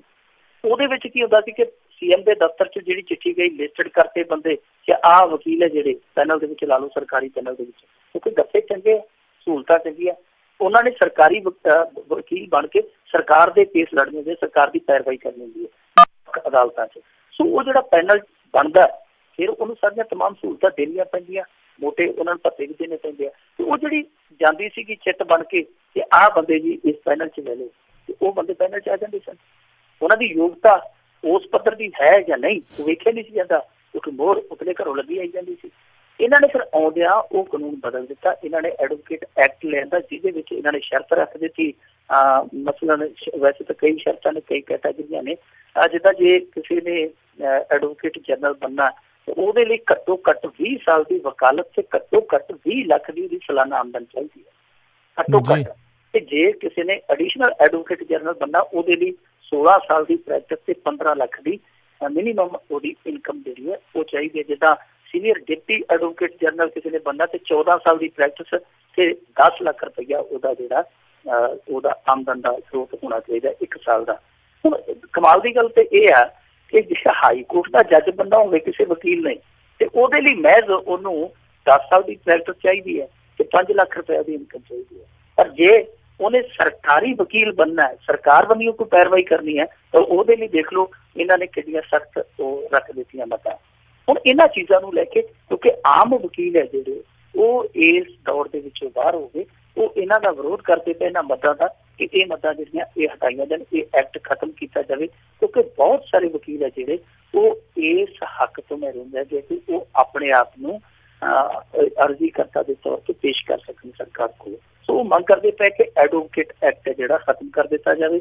ਅੱਜ ਉਹਨਾਂ ਨੇ ਹਾਫ ਡੇ ਜਿਹੜਾ ਸੀਗਾ ਵਾਕਆਊਟ ਰੱਖਿਆ। ਆਉਣ ਵਾਲੇ ਦਿਨਾਂ 'ਚ ਉਹਨਾਂ ਨੇ ਕਿਹਾ ਕਿ ਮਈ 2 ਤੋਂ ਅਸੀਂ ਫਿਰ ਜੇਲ੍ਹ ਭਰੋ ਅੰਦੋਲਨ ਵੀ ਸ਼ੁਰੂ ਕਰਾਂਗੇ ਤੇ ਐਡਵੋਕੇਟ ਐਕਟ ਜਿਹੜਾ ਇਹਨਾਂ ਨੇ ਵਾਪਸ ਨਾ ਲਿਆ। ਉਂਝ ਮੈਂ ਮੋਟੀ ਜੀ ਇੱਕ ਗੱਲ ਵਿੱਚ ਦੇਖਦਾ ਧਿਆਨ ਜੀ, ਜੇ ਦੇਖੋ ਕਈ ਵਕੀਲ ਆਪਾਂ ਦੇਖਦੇ ਹਾਂ ਜਿੱਦਾਂ HC ਅਰੋੜਾ ਵਰਗੇ ਆ ਜਾਂ ਹੋਰ ਵਕੀਲ ਆ ਜਿਹੜੇ ਕੁਛ ਵੀ ਨਹੀਂ ਲੈਂਦੇ, ਲੋਕਾਂ ਲਈ ਕੰਮ ਕਰੀ ਜਾਂਦੇ ਆ, ਸਮਾਜ ਲਈ ਕੰਮ ਕਰੀ ਜਾਂਦੇ ਆ ਔਰ ਸਾਲਾਂ ਤੋਂ ਕਰੀ ਜਾਂਦੇ ਆ, ਜਿਨ੍ਹਾਂ ਦੀ ਇਨਕਮ ਹੈ ਨਹੀਂ, ਇਨਕਮ ਬਹੁਤ ਥੋੜੀ ਹੈ ਕਿਉਂਕਿ ਪੈਸਾ ਨਹੀਂ, ਉਹ ਸਿਰਫ ਤੇ ਸਿਰਫ ਸੇਵਾ ਭਾਵਨਾ ਨਾਲ ਕੰਮ ਕਰਦੇ ਆ। ਫਿਰ ਉਹਨਾਂ ਦਾ ਤਾਂ ਹੱਕ ਮਾਰਿਆ ਗਿਆ ਨਾ, ਕਿਉਂਕਿ ਇੱਥੇ ਇਨਕਮ ਇਹਨਾਂ ਨੇ ਕਿਸੇ ਲਈ 10 ਲੱਖ ਤੈਅ ਕਰ ਦਿੱਤੀ, 20 ਲੱਖ ਤੈਅ ਕਰ ਦਿੱਤੀ। ਤੇ ਜਿਹੜੇ ਵਕੀਲ ਬਹੁਤ ਘੱਟ ਫੀਸਾਂ ਤੇ ਜਾਂ ਫੀਸਾਂ ਤੋਂ ਬਗੈਰ ਕੇਸ ਲੜਦੇ ਆ ਉਹ ਤਾਂ ਫਿਰ ਆਪਣੇ ਆਪ ਨੂੰ ਠੱਗੇ ਮਹਿਸੂਸ ਕਰਨਗੇ ਨਾ ਕਿ ਸਾਨੂੰ ਇਸ ਦੌਰ ਚੋਂ ਬਾਹਰ ਹੋਣਾ ਪੈ ਗਿਆ। ਸੋ ਇੱਥੋਂ ਹੀ ਆ ਕੇ ਇਹ ਕਹਾਣੀ ਜਿਹੜੀ ਵਿਗੜ ਜਾਂਦੀ। ਜੀ ਜੀ ਬਿਲਕੁਲ। ਅਤੇ ਮਿੰਟੂ ਜੀ ਇੱਥੇ ਆਪਾਂ ਹੁਣ ਇੱਕ ਛੋਟੀ ਜਿਹੀ ਬ੍ਰੇਕ ਲਵਾਂਗੇ, ਬ੍ਰੇਕ ਤੋਂ ਬਾਅਦ ਮੁੜ ਕੇ ਵਾਪਸ ਆਉਂਦੇ ਹਾਂ ਅਤੇ ਜਿਹੜੇ ਆ ਸਰੋਤਿਆਂ ਦੇ ਜਿਹੜੇ ਸਵਾਲ ਜਵਾਬ ਆ ਉਹ ਆਪਾਂ ਜਿਹੜਾ ਜੀ ਕਰਾਂਗੇ। ਸਰੋਤਿਓ ਤੁਸੀਂ ਕਾਲ ਕਰ ਸਕਦੇ ਹੋ ਹੁਣ ਮਿੰਟੂ ਜੀ ਨੂੰ, ਜਿਹੜਾ ਵੀ ਕੋਈ ਸਵਾਲ ਪੁੱਛਣਾ ਚਾਹੁੰਦੇ ਹੋ। ਨੰਬਰ ਹੈਗਾ 408 272 5200 4082725200 ਦੇ ਉੱਤੇ। ਅਤੇ ਮਿਲਦੇ ਹਾਂ ਇੱਕ ਛੋਟੀ ਜਿਹੀ ਕਮਰਸ਼ੀਅਲ ਬ੍ਰੇਕ ਤੋਂ ਬਾਅਦ।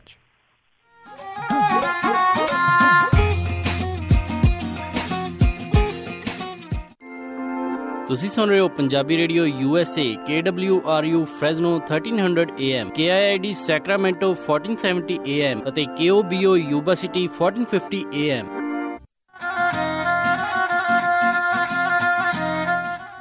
ਪੰਜਾਬੀ ਰੇਡੀਓ USA ਸੁਣ ਰਹੇ ਸਾਰੇ ਹੀ ਮਾਣਯੋਗ ਅਤੇ ਸਤਿਕਾਰਤ ਸਰੋਤਿਆਂ ਨੇ ਇੱਕ ਵਾਰੀ ਫਿਰ ਨਿੱਘੀ ਜੀ ਆਇਆਂ ਨੂੰ ਸਭ ਦਾ ਸਵਾਗਤ ਕਰਦੇ ਹਾਂ। ਸਰੋਤਿਓ ਪ੍ਰੋਗਰਾਮ ਚੱਲ ਰਿਹਾ ਜੀ ਖਬਰ ਤੇ ਨਜ਼ਰ। ਅੱਜ ਦੀ ਸਵੇਰ ਆਪਣੇ ਨਾਲ ਜੁੜੇ ਹੋਏ ਨੇ ਮਿੰਟੂ ਗੁਰਸਰੀਆ ਜੀ, ਉਹਨਾਂ ਦਾ ਜਿਹੜਾ ਜੀ ਇੱਕ ਵਾਰੀ ਫਿਰ ਸਵਾਗਤ ਕਰਦੇ ਹਾਂ। ਮਿੰਟੂ ਜੀ ਸਵਾਗਤ ਹੈ ਜੀ ਆਇਆਂ ਨੂੰ ਜੀ।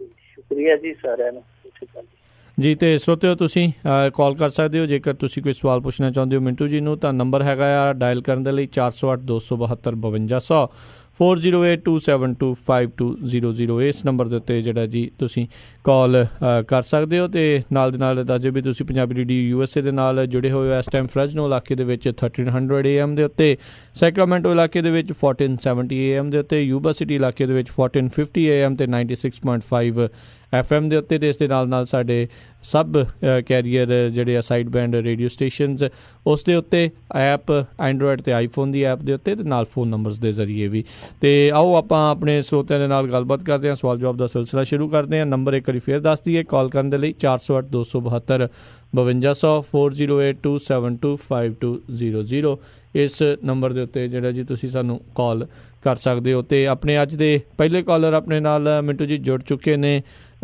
ਰਮਨ ਸਿੰਘ ਜੀ, ਸਵਾਗਤ ਹੈ। ਸਤਿ ਸ਼੍ਰੀ ਅਕਾਲ ਜੀ। ਹਾਂਜੀ ਵੀਰ ਜੀ, ਸਤਿ ਸ਼੍ਰੀ ਅਕਾਲ ਜੀ। ਸਤਿ ਸ਼੍ਰੀ ਅਕਾਲ। ਸਤਿ ਸ਼੍ਰੀ ਅਕਾਲ।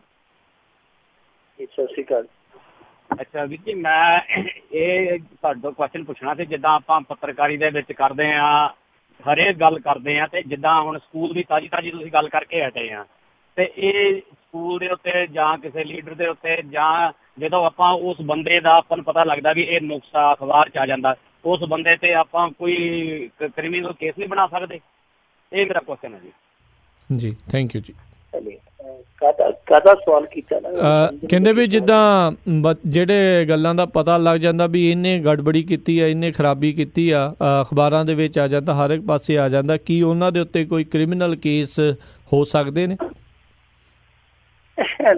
ਹੋ ਸਕਦੇ ਜੀ, ਹੁੰਦੇ ਵੀ ਆ। ਜ਼ਿਆਦਾਤਰ ਇੱਥੇ ਨਾ ਜਿਹੜਾ ਕਾਨੂੰਨੀ ਪਛੜਾ ਉਹ ਇੰਨਾ ਜ਼ਿਆਦਾ ਲੰਮਾ ਚਲਾ ਜਾਂਦਾ ਕਿ ਉਸ ਲੰਬਾਈ ਦੇ ਵਿੱਚ ਜਾਂ ਤੇ ਉਹ ਲੈ ਦੇ ਕੇ ਸੈਟਿੰਗ ਹੋ ਜਾਂਦੀ ਆ ਜਾਂ ਕੋਈ ਰਸਤਾ ਹੋਰ ਕੱਢ ਲਿਆ ਜਾਂਦਾ। ਤੇ ਜੇ ਕਿਤੇ ਕੋਈ ਕਾਨੂੰਨੀ ਲੜਾਈ ਕੋਈ ਇਸ ਤਰ੍ਹਾਂ ਦਾ ਕ੍ਰਿਮੀਨਲ ਬੰਦਾ ਹਾਰ ਵੀ ਜਾਂਦਾ, ਉਹਦੇ ਕੋਲ ਅੱਗੇ ਆਪਸ਼ਨ ਆ, ਇੱਕ ਤਾਂ ਹਾਰ ਗਿਆ, ਉਹ ਅੱਗੋਂ ਉਹ ਜਾ ਕੇ ਸਜ਼ਾ ਦੇ ਸਟੇ ਲੈ ਆਇਆ, ਫਿਰ ਕੇਸ 10-15 ਸਾਲ ਚਲੇ ਗਿਆ। ਸੋ ਕਾਨੂੰਨੀ ਪ੍ਰਕਿਰਿਆ ਨਾ ਜਿਹੜੀ ਅਸਲ ਦੇ ਵਿੱਚ ਉਹ ਭਾਰਤ ਦੀ ਬਹੁਤ ਜ਼ਿਆਦਾ ਖਸਤਾ ਹੋ ਗਈ ਆ। ਜੁਡੀਸ਼ਰੀ ਸਿਸਟਮ ਹੈ ਜਿਹੜਾ ਉਹ ਬਹੁਤ ਹੀ ਜ਼ਿਆਦਾ ਘਸਿਆ ਪਿਟਿਆ ਬਣ ਗਿਆ। ਜਿੰਨਾ ਚਿਰ ਇਹਦਾ ਨਵੀਨੀਕਰਨ ਨਹੀਂ ਹੁੰਦਾ, ਜਿੰਨਾ ਚਿਰ ਇਹਦੇ 'ਚ ਤੇਜ਼ੀ ਨਹੀਂ ਆਉਂਦੀ, ਰਫਤਾਰ ਨਹੀਂ ਫੜਦੀ, ਉਹਨਾਂ ਚਿਰ ਕੋਈ ਹਾਲ ਨਹੀਂ। ਇੱਥੇ ਤੇ ਸੁਪਰੀਮ ਕੋਰਟ ਦਾ ਜੱਜ ਹੁੰਦਾ ਸੀ TS ਠਾਕਰ, ਤੁਸੀਂ ਸ਼ਾਇਦ ਜਾਣਿਆ ਹੋਣਾ, ਉਹਦੇ ਬਾਰੇ ਪੜ੍ਹਿਆ ਹੋਣਾ, ਸੁਣਿਆ ਹੋਣਾ ਕਿਤੇ ਨਾ ਕਿਤੇ। ਉਹਨੇ ਰੋ ਪਿਆ ਸੀ ਇੱਕ ਵਾਰੀ, ਇੱਕ ਸਭਾ ਦੇ ਵਿੱਚ ਰੋ ਪਿਆ ਸੀ, ਉਹਨਾਂ ਨੂੰ ਜੱਜ ਨਹੀਂ ਦਿੱਤੇ ਜਾ ਰਹੇ। ਸੋ ਬੁਰਾ ਹਾਲ ਹੈ ਇੱਥੇ। ਹੋ ਜਾਂਦੇ ਆ ਕੇਸ, ਹੋਣ ਨੂੰ ਕੁਛ ਨਹੀਂ ਹੈ, ਹੋ ਜਾਂਦੇ ਆ, ਪਰ ਉਹਨਾਂ ਕੇਸਾਂ ਦਾ ਕੁਛ ਨਹੀਂ ਹੁੰਦਾ, ਕੇਸ ਤੇ ਹੋ ਜਾਂਦੇ ਆ। ਜੀ ਜੀ। ਅਗਲੇ ਕਾਲਰ ਆਪਣੇ ਨਾਲ ਜੁੜੇ ਨੇ, ਰਾਜ ਢੇਸੀ ਜੀ, ਸਵਾਗਤ ਹੈ। ਸਤਿ ਸ਼੍ਰੀ ਅਕਾਲ ਜੀ। ਸਤਿ ਸ਼੍ਰੀ ਅਕਾਲ ਜੀ ਭਾਜੀ। ਸਤਿ ਸ਼੍ਰੀ ਅਕਾਲ ਜੀ। ਹਾਂਜੀ, ਮੈਂ ਪੁੱਛਣਾ ਸੀਗਾ ਰੇਤਾ ਬਜਰੀ ਦਾ ਮਾਫੀਆ ਹੁਣ ਹਟ ਗਿਆ ਜਾਂ ਹਜੇ ਹੈਗਾ ਆ ਜੀ? ਇਹੀ ਸਵਾਲ ਹੈ ਜੀ। ਥੈਂਕ ਯੂ ਜੀ। ਮਾਫੀਆ ਦੇਖੋ, ਇਹਨਾਂ ਨੇ ਕੋਸ਼ਿਸ਼ ਤੇ ਕੀਤੀ ਆ, ਪਰ ਜਿਹੜੀਆਂ ਰਿਪੋਰਟਾਂ ਜਿਹੜੀਆਂ ਉਹ ਕੁਛ ਹੋਰ ਹੀ ਬਿਆਨ ਕਰਦੀਆਂ। ਪਹਿਲਾਂ 17 ਤਰੀਕ ਨੂੰ ਬੋਲੀ ਹੋਣੀ ਸੀ ਖੱਡਾਂ ਦੀ ਜੀ। ਵੈਸੇ ਇਹ ਮੈਂ ਦੱਸ ਦਿਆਂ ਕਿ 117 ਖੱਡਾਂ ਚੋਂ 117 ਦੀ ਬੋਲੀ ਨਹੀਂ ਹੋਣੀ ਐਤਕੀ, ਉਹ ਹੋਣੀ ਹੈ 59 ਦੀ। 52 ਹਾਲੇ ਜਿਹੜਾ ਵਾਤਾਵਰਨ ਵਿਭਾਗ ਹੈ ਕੇਂਦਰ ਦਾ, ਉਹਦੇ ਤੋਂ ਮਨਜ਼ੂਰੀ ਲੈਣੀ, ਉਹ 7-8 ਮਹੀਨੇ ਹਾਲੇ ਲੱਗ ਜਾਣੇ ਆ। ਉਹ ਪ੍ਰੋਸੈਸ ਲੰਮਾ ਚੌੜਾ। ਜਿਹੜੀਆਂ ਅੱਧੀਆਂ ਖੱਡਾਂ ਨਿਲਾਮ ਹੋਣੀਆਂ ਸੀ, ਉਹਦੇ 'ਚ ਨਿਲਾਮੀ ਇਸ ਕਰਕੇ ਲੇਟ ਕਰ ਦਿੱਤੀ ਗਈ। ਅੰਦਰੂਨੀ ਸੂਤਰੇ ਗੱਲ ਦੱਸਦੇ ਆ ਕਿ 60-40 ਦਾ ਅਨੁਪਾਤ ਕਰ ਲਿਆ ਸੀ ਇਹਨਾਂ ਨੇ। 60% ਐਤਕੀ ਕਾਂਗਰਸੀਆਂ ਕੋਲ ਆ ਗਿਆ, 40% ਦੂਜਿਆਂ ਕੋਲ ਆ ਗਿਆ, ਜਿਨ੍ਹਾਂ ਦੇ ਕੋਲ ਅੱਗੇ 60% ਹੁੰਦਾ ਸੀ। ਸੋ ਉਹ ਦੂਜੇ ਪਾਸੇ ਆ ਗਏ, ਪਰ ਇੱਥੇ ਆ ਕੇ ਗਰਾਰੀ ਫਸ ਗਈ। ਉਹ ਜਿਹੜਾ ਪਰਚੀ, ਜਿਹਨੂੰ ਆਪਾਂ ਪੰਜਾਬੀ 'ਚ ਗੁੰਡਾ ਟੈਕਸ ਕਹਿ ਦਿੰਦੇ ਆ, ਉਹ ਪਰਚੀ ਤੇ ਆ ਕੇ ਅਣਬਣ ਹੋ ਗਈ। ਉਹ ਕਹਿੰਦੇ ਜੀ ਕਿ ਪਰਚੀ ਅਸੀਂ ਲਵਾਂਗੇ, ਇਹ ਕਹਿੰਦੇ ਸੀ ਕਿ ਨਹੀਂ ਸਰਕਾਰ, ਅਸੀਂ ਇਹਨਾਂ ਮੁੱਦਿਆਂ ਤੇ ਤਾਂ ਆਪਣੀ ਸਰਕਾਰ ਬਣਾਈ ਹੈ, ਇਹ ਗੁੰਡਾ ਟੈਕਸ ਹੀ ਰਹਿ ਗਿਆ, ਸਾਡੀ ਬਦਨਾਮੀ ਬੜੀ ਹੋਊਗੀ। ਫਿਰ ਇਹਨਾਂ ਨੇ ਇੱਕ ਬੜਾ ਬੇਤੁਕਾ ਜਿਹਾ ਤਰਕ ਦੇ ਕੇ ਕਿ ਜੀ ਦੇਖੋ SBI ਦਾ ਬੈਂਕ ਦਾ ਜਿਹੜਾ ਸਰਵਰ ਆ ਉਹ ਅੱਜ ਕੱਲ੍ਹ ਬਹੁਤ ਲੋਡ ਮੰਨਦਾ, ਇਸ ਕਰਕੇ ਅਸੀਂ ਇਹ ਬੋਲੀ ਜਿਹੜੀ ਅੱਗੇ ਪਾ ਰਹੇ ਹਾਂ। ਹੁਣ ਮੇਰੇ ਖਿਆਲ ਦੇ ਨਾਲ 21-22 ਨੂੰ ਇਹਨਾਂ ਨੇ ਤਰੀਕ ਦਿੱਤੀ ਸੀ, ਉਹ ਵਧਾ ਕੇ ਇਹਨਾਂ ਨੇ 24 ਨੂੰ ਕੀਤੀ ਆ। 24 ਨੂੰ ਬੋਲੀ ਹੋਣੀ ਆ। ਪਰ ਜਿਹੜਾ ਮਾਫੀਆ ਦਾ ਤੁਸੀਂ ਇਹ ਸ਼ਬਦ ਯੂਜ਼ ਕੀਤਾ, ਇਹਨੂੰ ਤੇ ਚਲੋ ਮੈਂ ਨਹੀਂ ਦੁਹਰਾਉਂਦਾ, ਪਰ ਮੈਨੂੰ ਨਹੀਂ ਲੱਗਦਾ ਕਿ ਰੇਤ ਬਜਰੀ ਦੇ ਮਾਮਲੇ 'ਚ ਕੋਈ ਬਹੁਤਾ ਕੁਛ ਸੰਵਰੇਗਾ। ਜੇ ਸੰਵਰ ਜਾਂਦਾ ਹੈ ਤੇ ਬਹੁਤ ਵਧੀਆ ਹੋਏਗਾ, ਪਰ ਜਿਸ ਤਰ੍ਹਾਂ ਦੇ ਲੱਛਣ ਨੇ ਮੁੱਢਲੇ ਤੌਰ ਤੇ 60-40 ਦਾ ਅਨੁਪਾਤ ਹੋ ਗਿਆ, ਮੈਨੂੰ ਨਹੀਂ ਲੱਗਦਾ ਕਿ ਬਹੁਤਾ ਕੋਈ ਫਰਕ ਪਵੇਗਾ। ਕਿਉਂਕਿ ਅੱਧੀਆਂ ਖੱਡਾਂ ਨਿਲਾਮ ਹੋਣੀਆਂ ਨੇ, ਅੱਧੀਆਂ ਖੱਡਾਂ ਜੇ ਚੱਲਣਗੀਆਂ ਤੇ ਉਹਦੇ 'ਚ ਵੀ 60-40 ਦਾ ਅਨੁਪਾਤ ਆ, ਤੇ ਉਹਨਾਂ ਬੰਦਿਆਂ ਕੋਲੇ 40% ਆ ਜਿਹੜੇ ਬੰਦੇ ਅੱਗੇ ਦੱਸਦੇ ਆ ਕਿ ਰੇਤਾ ਖਾ ਕੇ ਜਿਹਨਾਂ ਨੇ ਡਕਾਰ ਵੀ ਨਹੀਂ ਮਾਰਿਆ। ਤੇ ਫਿਰ ਕੀਮਤਾਂ 'ਚ ਭਾਅ ਮੇਰੇ ਖਿਆਲ ਦੇ ਨਾਲ ਬਹੁਤਾ ਨਹੀਂ ਆਪਾਂ ਸੋਚ ਸਕਦੇ, ਕੀਮਤਾਂ ਦੇ ਭਾਅ 'ਚ ਬਹੁਤ ਜ਼ਿਆਦਾ ਕਮੀ ਆਵੇਗੀ। ਸੋ ਇਹੋ ਜਿਹਾ ਮਾਹੌਲ ਰਹੇਗਾ ਜੀ। ਅਗਲੇ ਕਾਲਰ ਜੁੜ ਚੁੱਕੇ ਨੇ ਸਾਡੇ ਨਾਲ, ਸਤਨਾਮ ਸਿੰਘ ਜੀ ਯੂਬਾ ਸਿਟੀ ਤੋਂ, ਸਵਾਗਤ ਹੈ। ਸਤਿ ਸ਼੍ਰੀ ਅਕਾਲ। ਸਤਿ ਸ਼੍ਰੀ ਅਕਾਲ ਜੀ ਦੋਨਾਂ ਵੀਰਾਂ ਨੂੰ ਜੀ। ਸਤਿ ਸ਼੍ਰੀ ਅਕਾਲ ਜੀ। ਅੱਛਾ ਵੀਰ ਜੀ, ਮੇਰਾ ਕੁਐਸਚਨ ਹੈਗਾ, ਆਪਣੇ ਜਦੋਂ ਉੱਥੇ ਪੁਲਿਸ ਕਿਸੇ ਮੁਜਰਮ ਨੂੰ ਫੜਦੀ ਆ, ਮੈਂ ਕਈ ਵਾਰ ਮਤਲਬ ਦਿਮਾਗ 'ਚ ਆਇਆ ਤੇ ਉਹ ਉਹਨਾਂ ਨੂੰ ਮੂੰਹ ਬੰਨ ਕੇ ਥੱਲੇ ਬਿਠਾ ਲੈਂਦੇ, ਦਿਖਾਉਂਦੇ ਨਹੀਂ ਹੈ। ਮੈਂ ਕਿਹਾ ਜਿਹੜਾ ਵੀ ਤਾਂ ਮੁਜਰਮ ਉਹਦਾ ਮਤਲਬ ਚਿਹਰਾ ਮਤਲਬ ਦਿਖਾਉਣਾ ਚਾਹੀਦਾ ਵੀ, ਪਤਾ ਲੱਗ ਜਾਵੇ ਦੁਨੀਆ ਨੂੰ ਵੀ ਉਹਦਾ ਕੀ ਕਾਰਨ, ਕਾਹਤੇ ਦਿਖਾਉਂਦੇ ਜੀ। ਕੱਟਿਓ ਨਾ ਵੀਰ ਜੀ। ਜੀ ਦੇਖੋ ਉਹ ਨਾ ਸੁਪਰੀਮ ਕੋਰਟ ਦੀ ਗਾਈਡਲਾਈਨ ਆ, ਕਈ ਮਾਮਲਿਆਂ 'ਚ ਗਾਈਡਲਾਈਨ ਆ ਕਿ ਕਈ ਵਾਰ ਇਹ ਹੁੰਦਾ ਕਿ ਤਸਵੀਰ ਹੈ ਜਿਹੜੀ ਉਹ ਅਖਬਾਰ 'ਚ ਲੱਗ ਜਾਂਦੀ ਹੈ। ਤੁਸੀਂ ਮੇਰੇ ਖਿਆਲ ਦੇ ਨਾਲ ਅਖਬਾਰ 'ਚ ਬਹੁਤੀ ਵਾਰੀ ਦੇਖੀ ਹੋਣੀ। ਜੀ ਜੀ। ਤੇ ਉਹ ਮੂੰਹ ਇਸ ਕਰਕੇ ਕੱਢਿਆ ਜਾਂਦਾ ਹੈ ਕਿ ਕੱਲ ਨੂੰ ਉਹ ਬੰਦਾ ਕੋਰਟ 'ਚੋਂ ਬਰੀ ਹੋ ਜਾਂਦਾ ਤਾਂ ਉਹਦੀ ਤਸਵੀਰ ਉਹਦੇ ਲਈ ਉਹ ਪਰੇਸ਼ਾਨੀ ਨਾ ਬਣੇ, ਉਹ ਤਸਵੀਰ ਉਹਨੂੰ ਹੀਨ ਭਾਵਨਾ ਦਾ ਸ਼ਿਕਾਰ ਨਾ ਬਣਾਵੇ। ਕਿਉਂਕਿ ਜਿਸ ਸਮੇਂ ਫੜਿਆ ਜਾਂਦਾ ਉਸ ਸਮੇਂ ਦੋਸ਼ੀ ਨਹੀਂ ਹੁੰਦਾ, ਉਸ ਸਮੇਂ ਉਹ ਨਾਮਜ਼ਦ ਹੁੰਦਾ। ਨਾਮਜ਼ਦ, ਮੁਲਜ਼ਮ, ਆਰੋਪੀ, ਦੋਸ਼ੀ, ਇਹਨਾਂ 'ਚ ਬੜਾ ਫਰਕ ਹੈ। ਦੋਸ਼ੀ ਉਹ ਹੈ ਜਿਹਨੂੰ ਸਜ਼ਾ ਹੋ ਜਾਂਦੀ ਹੈ, ਸਜ਼ਾ ਯਾਫਤਾ ਹੋ ਜਾਂਦਾ। ਮੁਲਜ਼ਮ ਜਾਂ ਕਥਿਤ ਦੋਸ਼ੀ ਉਹ ਹੈ ਜਿਹਦੇ ਤੇ ਚਾਰਜਸ ਲੱਗਦੇ ਆ ਕਿ ਇਹਨੇ ਕੰਮ ਕੀਤਾ। ਸੋ ਇਸ ਕਰਕੇ ਕੁਝ ਮਾਮਲਿਆਂ 'ਚ ਸੁਪਰੀਮ ਕੋਰਟ ਦੀ ਗਾਈਡਲਾਈਨ ਆ, ਜਿਵੇਂ ਕੋਈ ਰੇਪ ਵਿਕਟਮ ਹੈ, ਪੱਤਰਕਾਰ ਉਹਦਾ ਨਾਮ, ਐਡਰੈਸ ਤੇ ਉਹਦੀ ਉਮਰ ਉਹ ਨਹੀਂ ਨਸ਼ਰ ਕਰ ਸਕਦਾ। ਇਹ ਗਾਈਡਲਾਈਨ ਆ, ਇਹਨਾਂ ਨੇ ਕਈ ਖਾਸ ਮਾਮਲਿਆਂ 'ਚ ਗਾਈਡਲਾਈਨ ਜਾਰੀ ਕੀਤੀ, ਉਹ ਇਸ ਕਰਕੇ ਆ। ਜੀ ਅਗਲੇ ਕਾਲਰ ਰੇਸ਼ਮ ਸਿੰਘ ਜੀ, ਸਵਾਗਤ ਹੈ। ਸਤਿ ਸ੍ਰੀ ਅਕਾਲ। ਹੈਲੋ ਰਾਜ ਵੀਰੇ, ਸਤਿ ਸ੍ਰੀ ਅਕਾਲ। ਮੈਨੂੰ ਇਹਦੇ ਸਤਿ ਸ੍ਰੀ ਅਕਾਲ ਦੋਵਾਂ ਵੀਰਾਂ ਨੂੰ। ਸਤਿ ਸ੍ਰੀ ਅਕਾਲ। ਔਰ ਪੰਜਾਬੀ ਰੇਡੀਓ ਦੇ ਜਿੰਨੇ ਸੁਣਨ ਵਾਲੇ ਸਰੋਤੇ ਸਾਰਿਆਂ ਨੂੰ ਸਤਿ ਸ੍ਰੀ ਅਕਾਲ। ਹੁਣੇ ਰਾਜ ਵੀਰੇ ਮਿੰਟੂ ਵੀਰੇ ਨੇ ਖਬਰ ਦਿੱਤੀ ਹੈ ਕਿ ਕੋਟਕਪੂਰਾ ਦੇ ਸਕੂਲ ਦੀ ਬੱਚਿਆਂ ਨੂੰ ਲੈ ਕੇ, ਹੈ ਨਾ। ਜੀ ਜੀ। ਆਪਾਂ ਮੇਰਾ ਖਿਆਲ ਵੀ ਅੱਜ ਦੇ ਜਿਹੜਾ ਇਹ ਇਕੱਲੇ ਕੋਟਕਪੂਰੇ ਦੀ ਗੱਲ ਨਹੀਂ, ਸਾਰੇ ਪੰਜਾਬ ਦੇ ਵਿੱਚ ਹੀ ਹਰ ਰੋਜ਼ ਆਪਾਂ ਖਬਰਾਂ ਸੁਣਦੇ ਹਾਂ ਵੀ ਏਦਾਂ ਦਾ ਕੁਛ ਹੋ ਰਿਹਾ ਮਾਹੌਲ, ਹੈ ਨਾ। ਪਹਿਲਾਂ ਸਭ ਤੋਂ ਵੱਧ ਜਿਹੜਾ ਰੌਲਾ ਪਾ ਰਹੇ ਆ ਪੰਜਾਬ ਦੇ ਸਾਰੀ ਦੁਨੀਆ ਦੇ ਵਿੱਚ ਹੀ ਵੀ ਪੰਜਾਬੀ ਮਾਂ ਬੋਲੀ ਖਤਮ ਹੋ ਰਹੀ ਹੈ ਨਾ। ਪਰ ਸਭ ਤੋਂ ਵੱਡਾ ਮੇਰੀ ਥਿੰਕਿੰਗ ਇਹ ਆ ਵੀ ਸਭ ਤੋਂ ਵੱਡਾ ਜਿਹੜਾ ਮੁੱਦਾ ਹੈਗਾ, ਸਭ ਤੋਂ ਵੱਡਾ ਜਿਹੜਾ ਰੀਜ਼ਨ ਹੈਗਾ, ਇਹ ਸਕੂਲ, ਪ੍ਰਾਈਵੇਟ ਸਕੂਲ ਹੀ ਆ ਪੰਜਾਬੀ ਮਾਂ ਬੋਲੀ ਨੂੰ ਖਤਮ ਕਰਨ ਵਾਲੇ। ਰਾਈਟ, ਪਹਿਲਾਂ ਸਰਕਾਰੀ ਸਕੂਲ ਹੁੰਦੇ ਸੀ, ਉੱਥੇ ਵਜੀਫਾ ਲੱਗਦਾ ਸੀ, ਬੱਚਿਆਂ ਨੂੰ ਸਾਰੇ ਪੀੜ ਪੰਜਾਬੀ 'ਚ ਲੱਗਦੇ ਸੀ ਸਾਰਾ। ਚਲੋ ਜੋ ਵੀ ਹੈ, ਹੁਣ 70% ਲੋਕ ਏਦਾਂ ਦੇ ਆ ਵਿਚਾਰੇ ਉੱਥੇ, ਜਿਹੜੇ 70% ਲੋਕ ਏਦਾਂ ਦੇ ਜਿਹੜੇ ਇਹ ਸਾਰਾ ਕੁਛ ਅਫੋਰਡ ਨਹੀਂ ਕਰ ਸਕਦੇ ਆਪਣੇ ਬੱਚਿਆਂ ਨੂੰ ਪੜ੍ਹਾਉਣ ਵਾਸਤੇ ਇਹਨਾਂ ਸਕੂਲਾਂ ਦੇ ਵਿੱਚ। ਦੂਜੀ ਗੱਲ ਇਹ ਵੀ ਜਿਹੜੇ ਸਰਕਾਰੀ ਸਕੂਲ ਹੈ, ਜੇ ਮੰਨ ਲਓ ਚਲੋ ਪ੍ਰਾਈਵੇਟ ਸਕੂਲਾਂ ਦੇ ਵਿੱਚ ਪੜ੍ਹਾਉਣਾ ਬੱਚਿਆਂ ਨੂੰ, ਜਿਹੜੇ ਸਰਕਾਰੀ ਸਕੂਲ ਹੈ ਉਹਨਾਂ ਦੇ ਵਿੱਚ ਜਿਹੜੇ ਰਿਟਾਇਰ ਹੋਏ ਹੋਏ ਆ ਟੀਚਰ, ਉਹਨਾਂ ਨੂੰ ਘਰੇ ਬੈਠੇ ਨੂੰ 50-50, 60-60 ਹਜ਼ਾਰ ਰੁਪਇਆ ਪੈਨਸ਼ਨ ਲੱਗੀ ਪਈ ਹੈ। ਜਾਂ ਤਾਂ ਫਿਰ ਉਹ ਸਰਕਾਰੀ ਸਕੂਲ ਸਾਰਾ ਕੁਛ ਉਹ ਬੰਦ ਕਰੋ, ਪ੍ਰਾਈਵੇਟ ਸਕੂਲਾਂ ਦੇ ਮਗਰ ਪੈ ਜਾਊ। ਜਾਂ ਫਿਰ ਇਹ ਸਭ ਤੋਂ ਵੱਡਾ ਮੁੱਦਾ ਇਹ ਹੈ ਵੀ ਜਿੱਦਾਂ ਹੁਣ ਬੱਚਿਆਂ ਦੇ ਨਾਲ ਧੱਕਾ ਹੋ ਰਿਹਾ ਸਕੂਲ ਦੇ ਵਿੱਚ, ਆਹ ਆਪਾਂ ਖਬਰ ਸੁਣਾਈ ਹੈ ਮਿੰਟੂ ਵੀਰ ਨੇ, ਤੇ ਜਾਂ ਖਰਚਾ ਹੋ ਰਿਹਾ, ਨਹੀਂ ਅਫੋਰਡ ਕਰ ਸਕਦੇ, ਤੇ 70% ਲੋਕ ਇਹੋ ਜਿਹੇ ਜਿਹੜੇ ਆਪਣੇ ਬੱਚਿਆਂ ਨੂੰ ਚੰਗੀ ਵਿੱਦਿਆ ਨਹੀਂ ਦੇ ਸਕਦੇ, ਹੈ ਨਾ। ਤਾਂ ਇਹ ਸਭ ਤੋਂ ਵੱਡਾ ਮੁੱਦਾ ਇਹ ਹੈ ਜਿਹੜਾ ਵੀ ਆਪਣੇ ਦੇਸ਼ ਨੇ ਤਰੱਕੀ ਸੁਆਹ ਕਰਨੀ ਹੈ, ਜਿਹੜਾ ਹੁਣ ਬੱਚੇ ਪੜ੍ਹ ਹੀ ਨਹੀਂ ਸਕਦਾ, ਫਿਊਚਰ ਕੀ ਆ ਆਉਣ ਵਾਲੇ ਦਿਨਾਂ ਦੇ ਵਿੱਚ। ਸਭ ਤੋਂ ਵੱਡਾ ਮੁੱਦਾ ਇਹ ਹੈ ਵੀ ਇਹਨਾਂ ਲੋਕਾਂ ਨੂੰ ਇਕੱਠੇ ਹੋ ਕੇ, ਇਕਜੁੱਟ ਹੋ ਕੇ ਸਾਰੇ ਪ੍ਰਾਈਵੇਟ ਸਕੂਲਾਂ ਦੇ ਉੱਤੇ ਇਹ ਟਿੱਪਣੀ ਕਰਨੀ ਚਾਹੀਦੀ ਹੈ, ਔਰ ਪੰਜਾਬੀ ਦੇ ਪੀੜ ਬਕਾਇਦਾ ਲੱਗਣੇ ਚਾਹੀਦੇ ਇੱਥੇ। ਆਪਾਂ ਸਭ ਤੋਂ ਮੈਂ ਤਾਂ ਇਹ ਧੰਨਵਾਦ ਕਰਦਾ ਇਹਨਾਂ ਕੰਟਰੀਆਂ ਦਾ, ਅਮਰੀਕਾ, ਕੈਨੇਡਾ ਦਾ। ਸੋਰੀ ਮੇਰਾ ਸਵਾਲ ਥੋੜਾ ਜਿਹਾ ਵੱਡਾ ਸੀ। ਮੈਂ ਆਹ ਕੰਟਰੀਆਂ ਦਾ ਧੰਨਵਾਦ ਕਰਦਾ ਵੀ ਇੱਥੇ ਸਾਰੇ ਜਿਹੜੇ ਲੋਕ ਹੈ, ਮੈਂ ਇਹਨਾਂ ਦੇ ਬਾਰੇ ਜਾਣਦਾ ਵੀ ਪੰਜਾਬ ਨਾਲੋਂ ਕਿਤੇ ਵੱਧ ਆਪਣੇ ਇੱਥੇ ਬੱਚੇ ਪੰਜਾਬੀ ਬੋਲ ਰਿਹਾ, ਕਿਤੇ ਵੱਧ ਪਿਆਰ ਪੰਜਾਬੀ ਨੂੰ ਹੋ ਰਿਹਾ। ਹਾਲਾਂਕਿ ਚਾਹੀਦਾ ਹੈ ਪੰਜਾਬ ਨੂੰ। ਧੰਨਵਾਦ ਜੀ ਦਾ ਮੇਰਾ ਫੋਨ ਕੱਟਣਾ, ਮੈਂ ਸਵਾਲ ਸੁਣਨਾ ਚਾਹੁੰਦਾ ਜੀ। ਸਵਾਲ ਤੇ ਤੁਹਾਡਾ ਵੈਸੇ ਕੋਈ ਨਹੀਂ ਗਾ, ਜਿਹੜੇ ਵਿਚਾਰ ਤੁਹਾਡੇ ਵਧੀਆ। ਅਸਲ ਦੇ ਵਿੱਚ ਜਿਹੜੇ ਸਕੂਲ ਸ਼ੁਰੂ ਹੋਏ ਸੀਗੇ ਨਾ, ਨਿੱਜੀ ਸਕੂਲ, ਮੈਂ ਖੁਦ ਜਿੰਨੀ ਸਕੂਲਿੰਗ ਮੇਰੀ ਹੋਈ ਹੈ ਸਾਰੀ ਸਰਕਾਰੀ ਸਕੂਲਾਂ 'ਚ ਹੋਈ ਹੈ। ਮੈਂ ਅੱਗੇ ਵੀ ਇੱਕ ਦਿਨ ਸ਼ਾਇਦ ਤੁਹਾਡੇ ਨਾਲ ਤਜਰਬਾ ਸਾਂਝਾ ਕੀਤਾ ਸੀ ਕਿ ਆਹ ਜਿਹੜੇ ਸੜਕੀ ਹਾਦਸੇ ਰੋਜ਼ ਸੁਣਦੇ ਆ, ਮੈਂ ਆਪਦੀ ਸੰਭਾਲਾ 'ਚ ਆਪਦੀ ਪੜ੍ਹਾਈ ਦੇ ਦੌਰਾਨ ਕਦੇ ਨਹੀਂ ਸੀ ਸੁਣਿਆ। ਅਸੀਂ ਸਾਈਕਲਾਂ ਤੇ ਵੀ ਜਾਂਦੇ ਸਾਂ, ਤੁਰ ਕੇ ਵੀ ਜਾਂਦੇ ਸਾਂ, ਟਿੱਬਿਆਂ ਵਿੱਚ ਵੀ ਪੜ੍ਹਨ ਜਾਂਦੇ ਸਾਂ। ਏਦਾਂ ਦਾ ਕੁਛ ਨਹੀਂ ਸੀ ਕਦੇ ਹੋਇਆ ਕਿ ਇੱਧਰੋਂ ਮਰ ਗਿਆ ਬੱਚਾ ਸਕੂਲੀ, ਇੱਧਰੋਂ ਮਰ ਗਿਆ ਬੱਚਾ, ਇੱਧਰੋਂ ਲੁੱਟ ਹੋ ਗਈ, ਇੱਧਰੋਂ ਕਸੁੱਟ ਹੋ ਗਈ, ਕੁਛ ਨਹੀਂ ਸੀ। ਪ੍ਰਾਈਵੇਟ ਜੇ ਸਕੂਲ ਹੁੰਦੇ ਵੀ ਸਨ ਇੱਕਾ ਦੁੱਕਾ ਇਲਾਕੇ ਦੇ ਵਿੱਚ, ਤੇ ਉਹ ਸਰਕਾਰੀ ਵਰਗੇ ਹੀ ਹੁੰਦੇ ਸਨ, ਉਹਨਾਂ ਦਾ ਅਸਰ ਜਿਹੜਾ ਸਰਕਾਰੀ ਵਰਗਾ ਹੁੰਦਾ ਸੀ।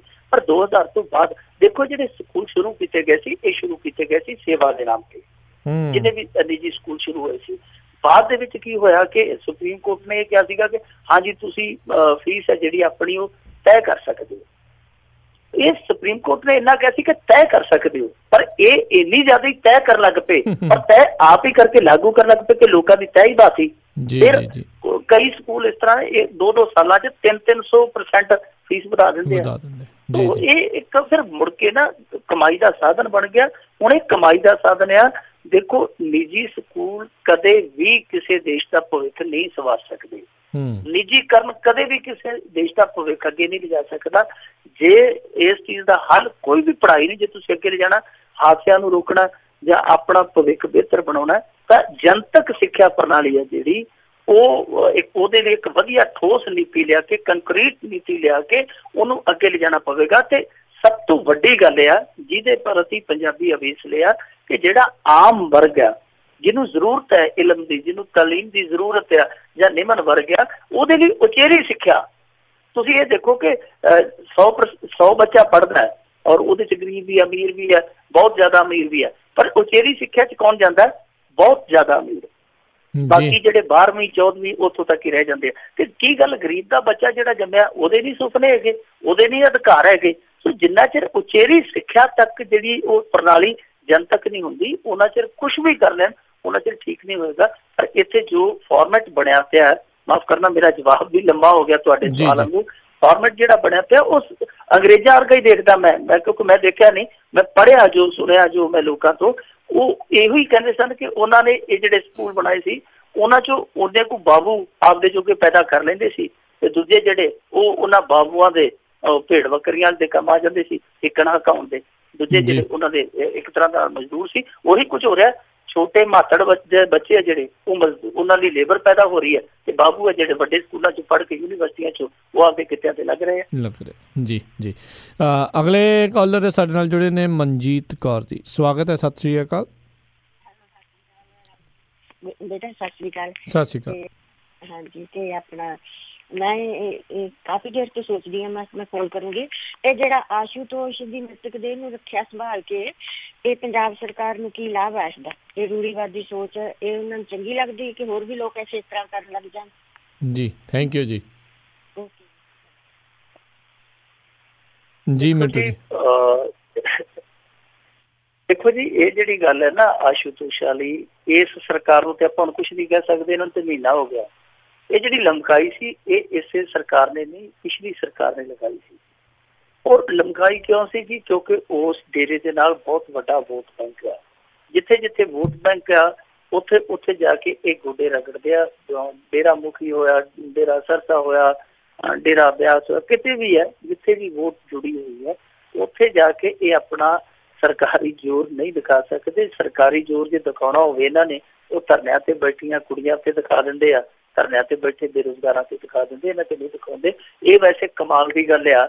ਮੇਰੇ ਖਿਆਲ ਦੇ ਨਾਲ ਹਿਸਟਰੀ 'ਚ ਇਹ ਚੀਜ਼ ਲਿਖੀ ਜਾਏਗੀ ਕਿ ਇੱਕ ਸਰਕਾਰ ਦੇ ਰਾਜ ਦੇ ਵਿੱਚ ਇੱਕ ਡੇਰੇਦਾਰ ਮਰਦਾ, ਉਸੇ ਸਰਕਾਰ ਦਾ ਇੱਕ ਡਾਕਟਰੀ ਪੈਨਲ ਜਾਂਦਾ, ਡਾਕਟਰੀ ਪੈਨਲ ਉਹਨੂੰ ਮ੍ਰਿਤਕ ਐਲਾਨਦਾ ਕਿ ਮਰ ਚੁੱਕਾ, ਡੈਡ ਡਿਕਲੇਅਰ ਕਰਦਾ।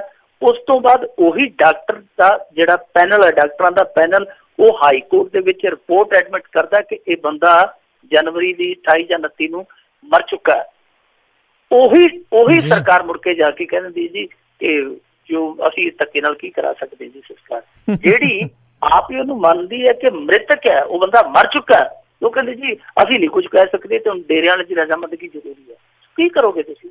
ਹੁਣ ਸਰਕਾਰ ਇਹਦੇ ਵਿੱਚ ਕਰ ਵੀ ਕੋਈ ਬਹੁਤਾ ਨਹੀਂ ਸਕਦੀ, ਕਿਉਂਕਿ ਸਰਕਾਰ ਦਾ ਕੰਮ ਹੈ ਉੱਥੇ ਜਵਾਬ ਦੇਣਾ। ਹੁਣ ਨਵੀਂ ਸਰਕਾਰ ਉੱਥੇ ਕੀ ਜਵਾਬ ਦਿੰਦੀ ਹੈ, ਠੀਕ ਹੈ, ਪਰ ਉਹਨਾਂ ਨੇ ਚੋਰ ਮੋਰੀ ਲੱਭੀ ਹੈ, ਉਹ ਫੜ ਲੈਂਦੇ ਕਿ ਰਿਟ ਕਿਆ ਦੇਖੋ ਜੀ ਕੋਈ ਸੰਵਿਧਾਨ ਦੇ ਵਿੱਚ ਇਹੋ ਜਿਹੀ ਮੱਦ ਦਿਖਾਓ ਜਿਹਦੇ ਅਧੀਨ ਜ਼ਬਰਦਸਤੀ ਸੰਸਕਾਰ ਕੀਤਾ ਜਾ ਸਕੇ। ਸੋ ਇੱਥੇ ਇਸ ਨੁਕਤੇ ਤੇ ਆ ਕੇ ਕਾਨੂੰਨ ਵੀ ਹੈ ਜਿਹੜਾ ਢਿੱਲਾ ਪੈ ਜਾਂਦਾ, ਕਾਨੂੰਨ ਵੀ ਅਗਲ ਬਗਲ ਝਾਕਦਾ ਕਿ ਹੁਣ ਮੱਦ ਕਿੱਥੋਂ ਲਿਆਈਏ ਜਿਹਦੇ ਵਿੱਚ ਇਹ ਲਿਖਿਆ ਹੋਵੇ ਕਿ ਸੰਸਕਾਰ ਧੱਕੇ ਨਾਲ ਕਰਾ ਦਿਓ। ਔਰ ਇਹ ਹੋਣਾ ਵੀ ਨਹੀਂ ਛੇਤੀ ਜਿੰਨਾ ਚਿਰ ਉਹ ਮੰਨਦੇ ਨਹੀਂ। ਔਰ ਉਹਨਾਂ ਨੇ ਜੇ ਇੱਥੋਂ ਹਾਈ ਕੋਰਟ 'ਚੋਂ ਹਾਰ ਗਏ ਹੋ ਤੇ ਸੁਪਰੀਮ ਕੋਰਟ 'ਚ ਲੈ ਜਾਣਾ ਕੇਸ, ਦੇਖ ਲਿਓ। ਜੀ ਜੀ। ਅਗਲੇ ਕਾਲਰ ਜਸਵੀਰ ਸਿੰਘ ਜੀ, ਸਵਾਗਤ ਹੈ। ਸਤਿ ਸ਼੍ਰੀ ਅਕਾਲ। ਹਾਂਜੀ, ਦੋਨਾਂ ਭਰਾਵਾਂ ਨੂੰ ਸਤਿ ਸ਼੍ਰੀ ਅਕਾਲ ਜੀ। ਸਤਿ ਸ਼੍ਰੀ ਅਕਾਲ ਜੀ। ਹਾਂਜੀ, ਮੇਰਾ ਸਵਾਲ ਮਿੰਟੂ ਜੀ ਨੂੰ ਇਹ ਹੈ ਜੀ, ਮੈਂ ਪੁੱਛਣਾ ਚਾਹੁੰਦਾ ਜੇ ਸ਼੍ਰੋਮਣੀ ਕਮੇਟੀ ਸੁਪਰੀਮ ਆ ਜਾਂ ਜਥੇਦਾਰ ਸੁਪਰੀਮ ਨੇ? ਜੇ ਸ਼੍ਰੋਮਣੀ ਕਮੇਟੀ ਸੁਪਰੀਮ ਆ ਜਿਹੜੀ ਜਥੇਦਾਰਾਂ ਨੂੰ ਬਰਖਾਸਤ ਕਰ ਸਕਦੀ ਆ ਤੇ ਹੁਕਮਨਾਮੇ ਕਿਉਂ ਨਹੀਂ ਜਾਰੀ ਕਰ ਸਕਦੀ? ਇੱਕ ਗੱਲ। ਦੂਜੀ ਗੱਲ, ਮੇਰਾ ਸਵਾਲ ਹੋਰ ਹੈ ਵੀ ਸ਼੍ਰੋਮਣੀ ਕਮੇਟੀ 'ਚ ਸਿੱਖ ਕਿੰਨੇ ਆ? ਜੀ ਥੈਂਕ ਯੂ ਜੀ, ਧੰਨਵਾਦ। ਦੇਖੋ ਮੈਨੂੰ ਇਹਨਾਂ ਸਵਾਲਾਂ ਬਾਰੇ ਬਹੁਤਾ ਨਹੀਂ ਪਤਾ। ਜਿਹੜੀ ਚੀਜ਼ ਦਾ ਮੈਨੂੰ ਨਹੀਂ ਪਤਾ ਮੈਂ ਉਸ ਚੀਜ਼ ਨੂੰ ਸਵੀਕਾਰ ਕਰਦਾ ਹੁੰਦਾ। ਮੈਨੂੰ ਧਰਮ ਪ੍ਰਤੀ ਬਹੁਤੀ ਜਾਣਕਾਰੀ ਨਹੀਂ ਹੈਗੀ, ਨਾ ਮੈਂ ਧਾਰਮਿਕ ਰੁਚੀਆਂ ਵਾਲਾ ਬੰਦਾ ਬਹੁਤਾ। ਮੈਂ ਸਿੱਧੀ ਗੱਲ ਕਹਾਂ। ਪਰ ਜਿਹੜੀ ਗੱਲ ਤੁਸੀਂ ਕਹੀ ਹੈ ਜਥੇਦਾਰ, ਹੁਣ ਇਸ ਸੰਕਲਪ ਤੇ ਹੀ ਸਵਾਲ ਉੱਠਣ ਲੱਗ ਪਏ ਸਰਦਾਰ ਸਾਹਿਬ ਕਿ ਜਥੇਦਾਰੀ ਸਿਸਟਮ ਹੈ ਜਿਹੜਾ, ਇਹ ਸੰਕਲਪ ਹੈ ਜਿਹੜਾ ਕੀ ਸਿੱਖ ਕੌਮ ਦੇ ਇਸ ਸਮੇਂ ਹਿੱਤ ਦੇ ਵਿੱਚ ਹੈ ਜਾਂ ਨਹੀਂ।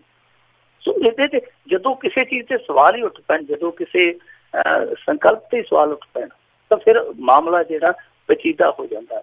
ਇਹਨੂੰ ਹੋਰ ਪੇਚੀਦਾ ਨਾ ਕਰੀਏ। ਪਰ ਦੇਖਣ ਵਾਲੀ ਚੀਜ਼ ਇਹ ਹੈ ਕਿ ਇਹ ਫਾਇਦਾ ਕਰਦੀ ਪਈ ਹੈ, ਜੋ ਜਥੇਦਾਰ ਪ੍ਰਣਾਲੀ ਇੱਕ ਨੁਕਸਾਨ ਕਰਦੀ ਪਈ ਹੈ। ਸ਼੍ਰੋਮਣੀ ਕਮੇਟੀ ਮੈਂ ਅੱਗੇ ਕਹਿ ਕੇ ਹਟਿਆ ਕਿ ਪਰਸੋਂ ਤੇ ਕਹਿਣ ਡਈ ਸੀ ਕਿ ਅਸੀਂ ਜਥੇਦਾਰਾਂ ਦੇ ਝਗੜੇ 'ਚ ਪੈਣਾ ਨਹੀਂ, ਤੇ ਅੱਜ ਜਥੇਦਾਰ ਨੂੰ ਝਟਕਾ ਵੀ ਦਿੱਤਾ। ਸੋ ਸ਼੍ਰੋਮਣੀ ਕਮੇਟੀ ਜੇ ਜਥੇਦਾਰ ਨੂੰ ਲਾਂਭੇ ਕਰ ਸਕਦੀ ਹੈ ਤੇ ਕੀ ਗੱਲ ਉਹ ਆਪਣੇ ਸ਼੍ਰੋਮਣੀ ਅਕਾਲੀ ਦਲ ਦੇ ਪ੍ਰਧਾਨ ਨੂੰ ਪੁੱਛ ਕੇ ਨਹੀਂ ਬਿਠਾ ਕੇ ਪੁੱਛ ਸਕਦੀ ਕਿ ਤੁਸੀਂ ਆਹ ਕੀ ਚੰਦ ਚਾੜਿਆ। ਸੋ ਇੱਥੇ ਕੁਛ ਵੀ ਨਹੀਂ, ਨਾ ਸ਼੍ਰੋਮਣੀ ਕਮੇਟੀ ਉੱਤੇ ਆ, ਨਾ ਮੈਨੂੰ ਤੇ ਜਥੇਦਾਰ ਉੱਤੇ ਲੱਗਦੇ ਆ। ਜੇ ਉੱਤੇ ਲੱਗਦੇ ਤੇ ਜਿਹੜੇ ਦੋ ਬਾਦਲ ਬੈਠੇ ਉਹ ਉੱਤੇ ਲੱਗਦੇ ਹਾਲ ਦੀ ਘੜੀ। ਬਿਲਕੁਲ ਸਹੀ ਗੱਲ ਆ। ਸਿੱਖ ਕਿੰਨੇ ਕੁ ਆ, ਸਿੱਖ ਇੰਨੇ ਕੁ ਆ ਕਿ ਦੇਖ ਲਓ, ਇੱਕ ਉੱਥੇ ਤਨਖਾਹ ਲਵਾ ਕੇ ਆਇਆ ਸੀ ਕਾਲੀਆਂ 'ਚ, ਸਿੱਖ ਦੇਖ ਲਓ ਤਨਖਾਹ ਲਵਾ ਕੇ ਆਇਆ ਸੀਗਾ ਤੇ 15-20 ਦਿਨਾਂ ਬਾਅਦ ਫੇਰ ਜਾ ਕੇ ਉੱਥੇ ਖੜਾ।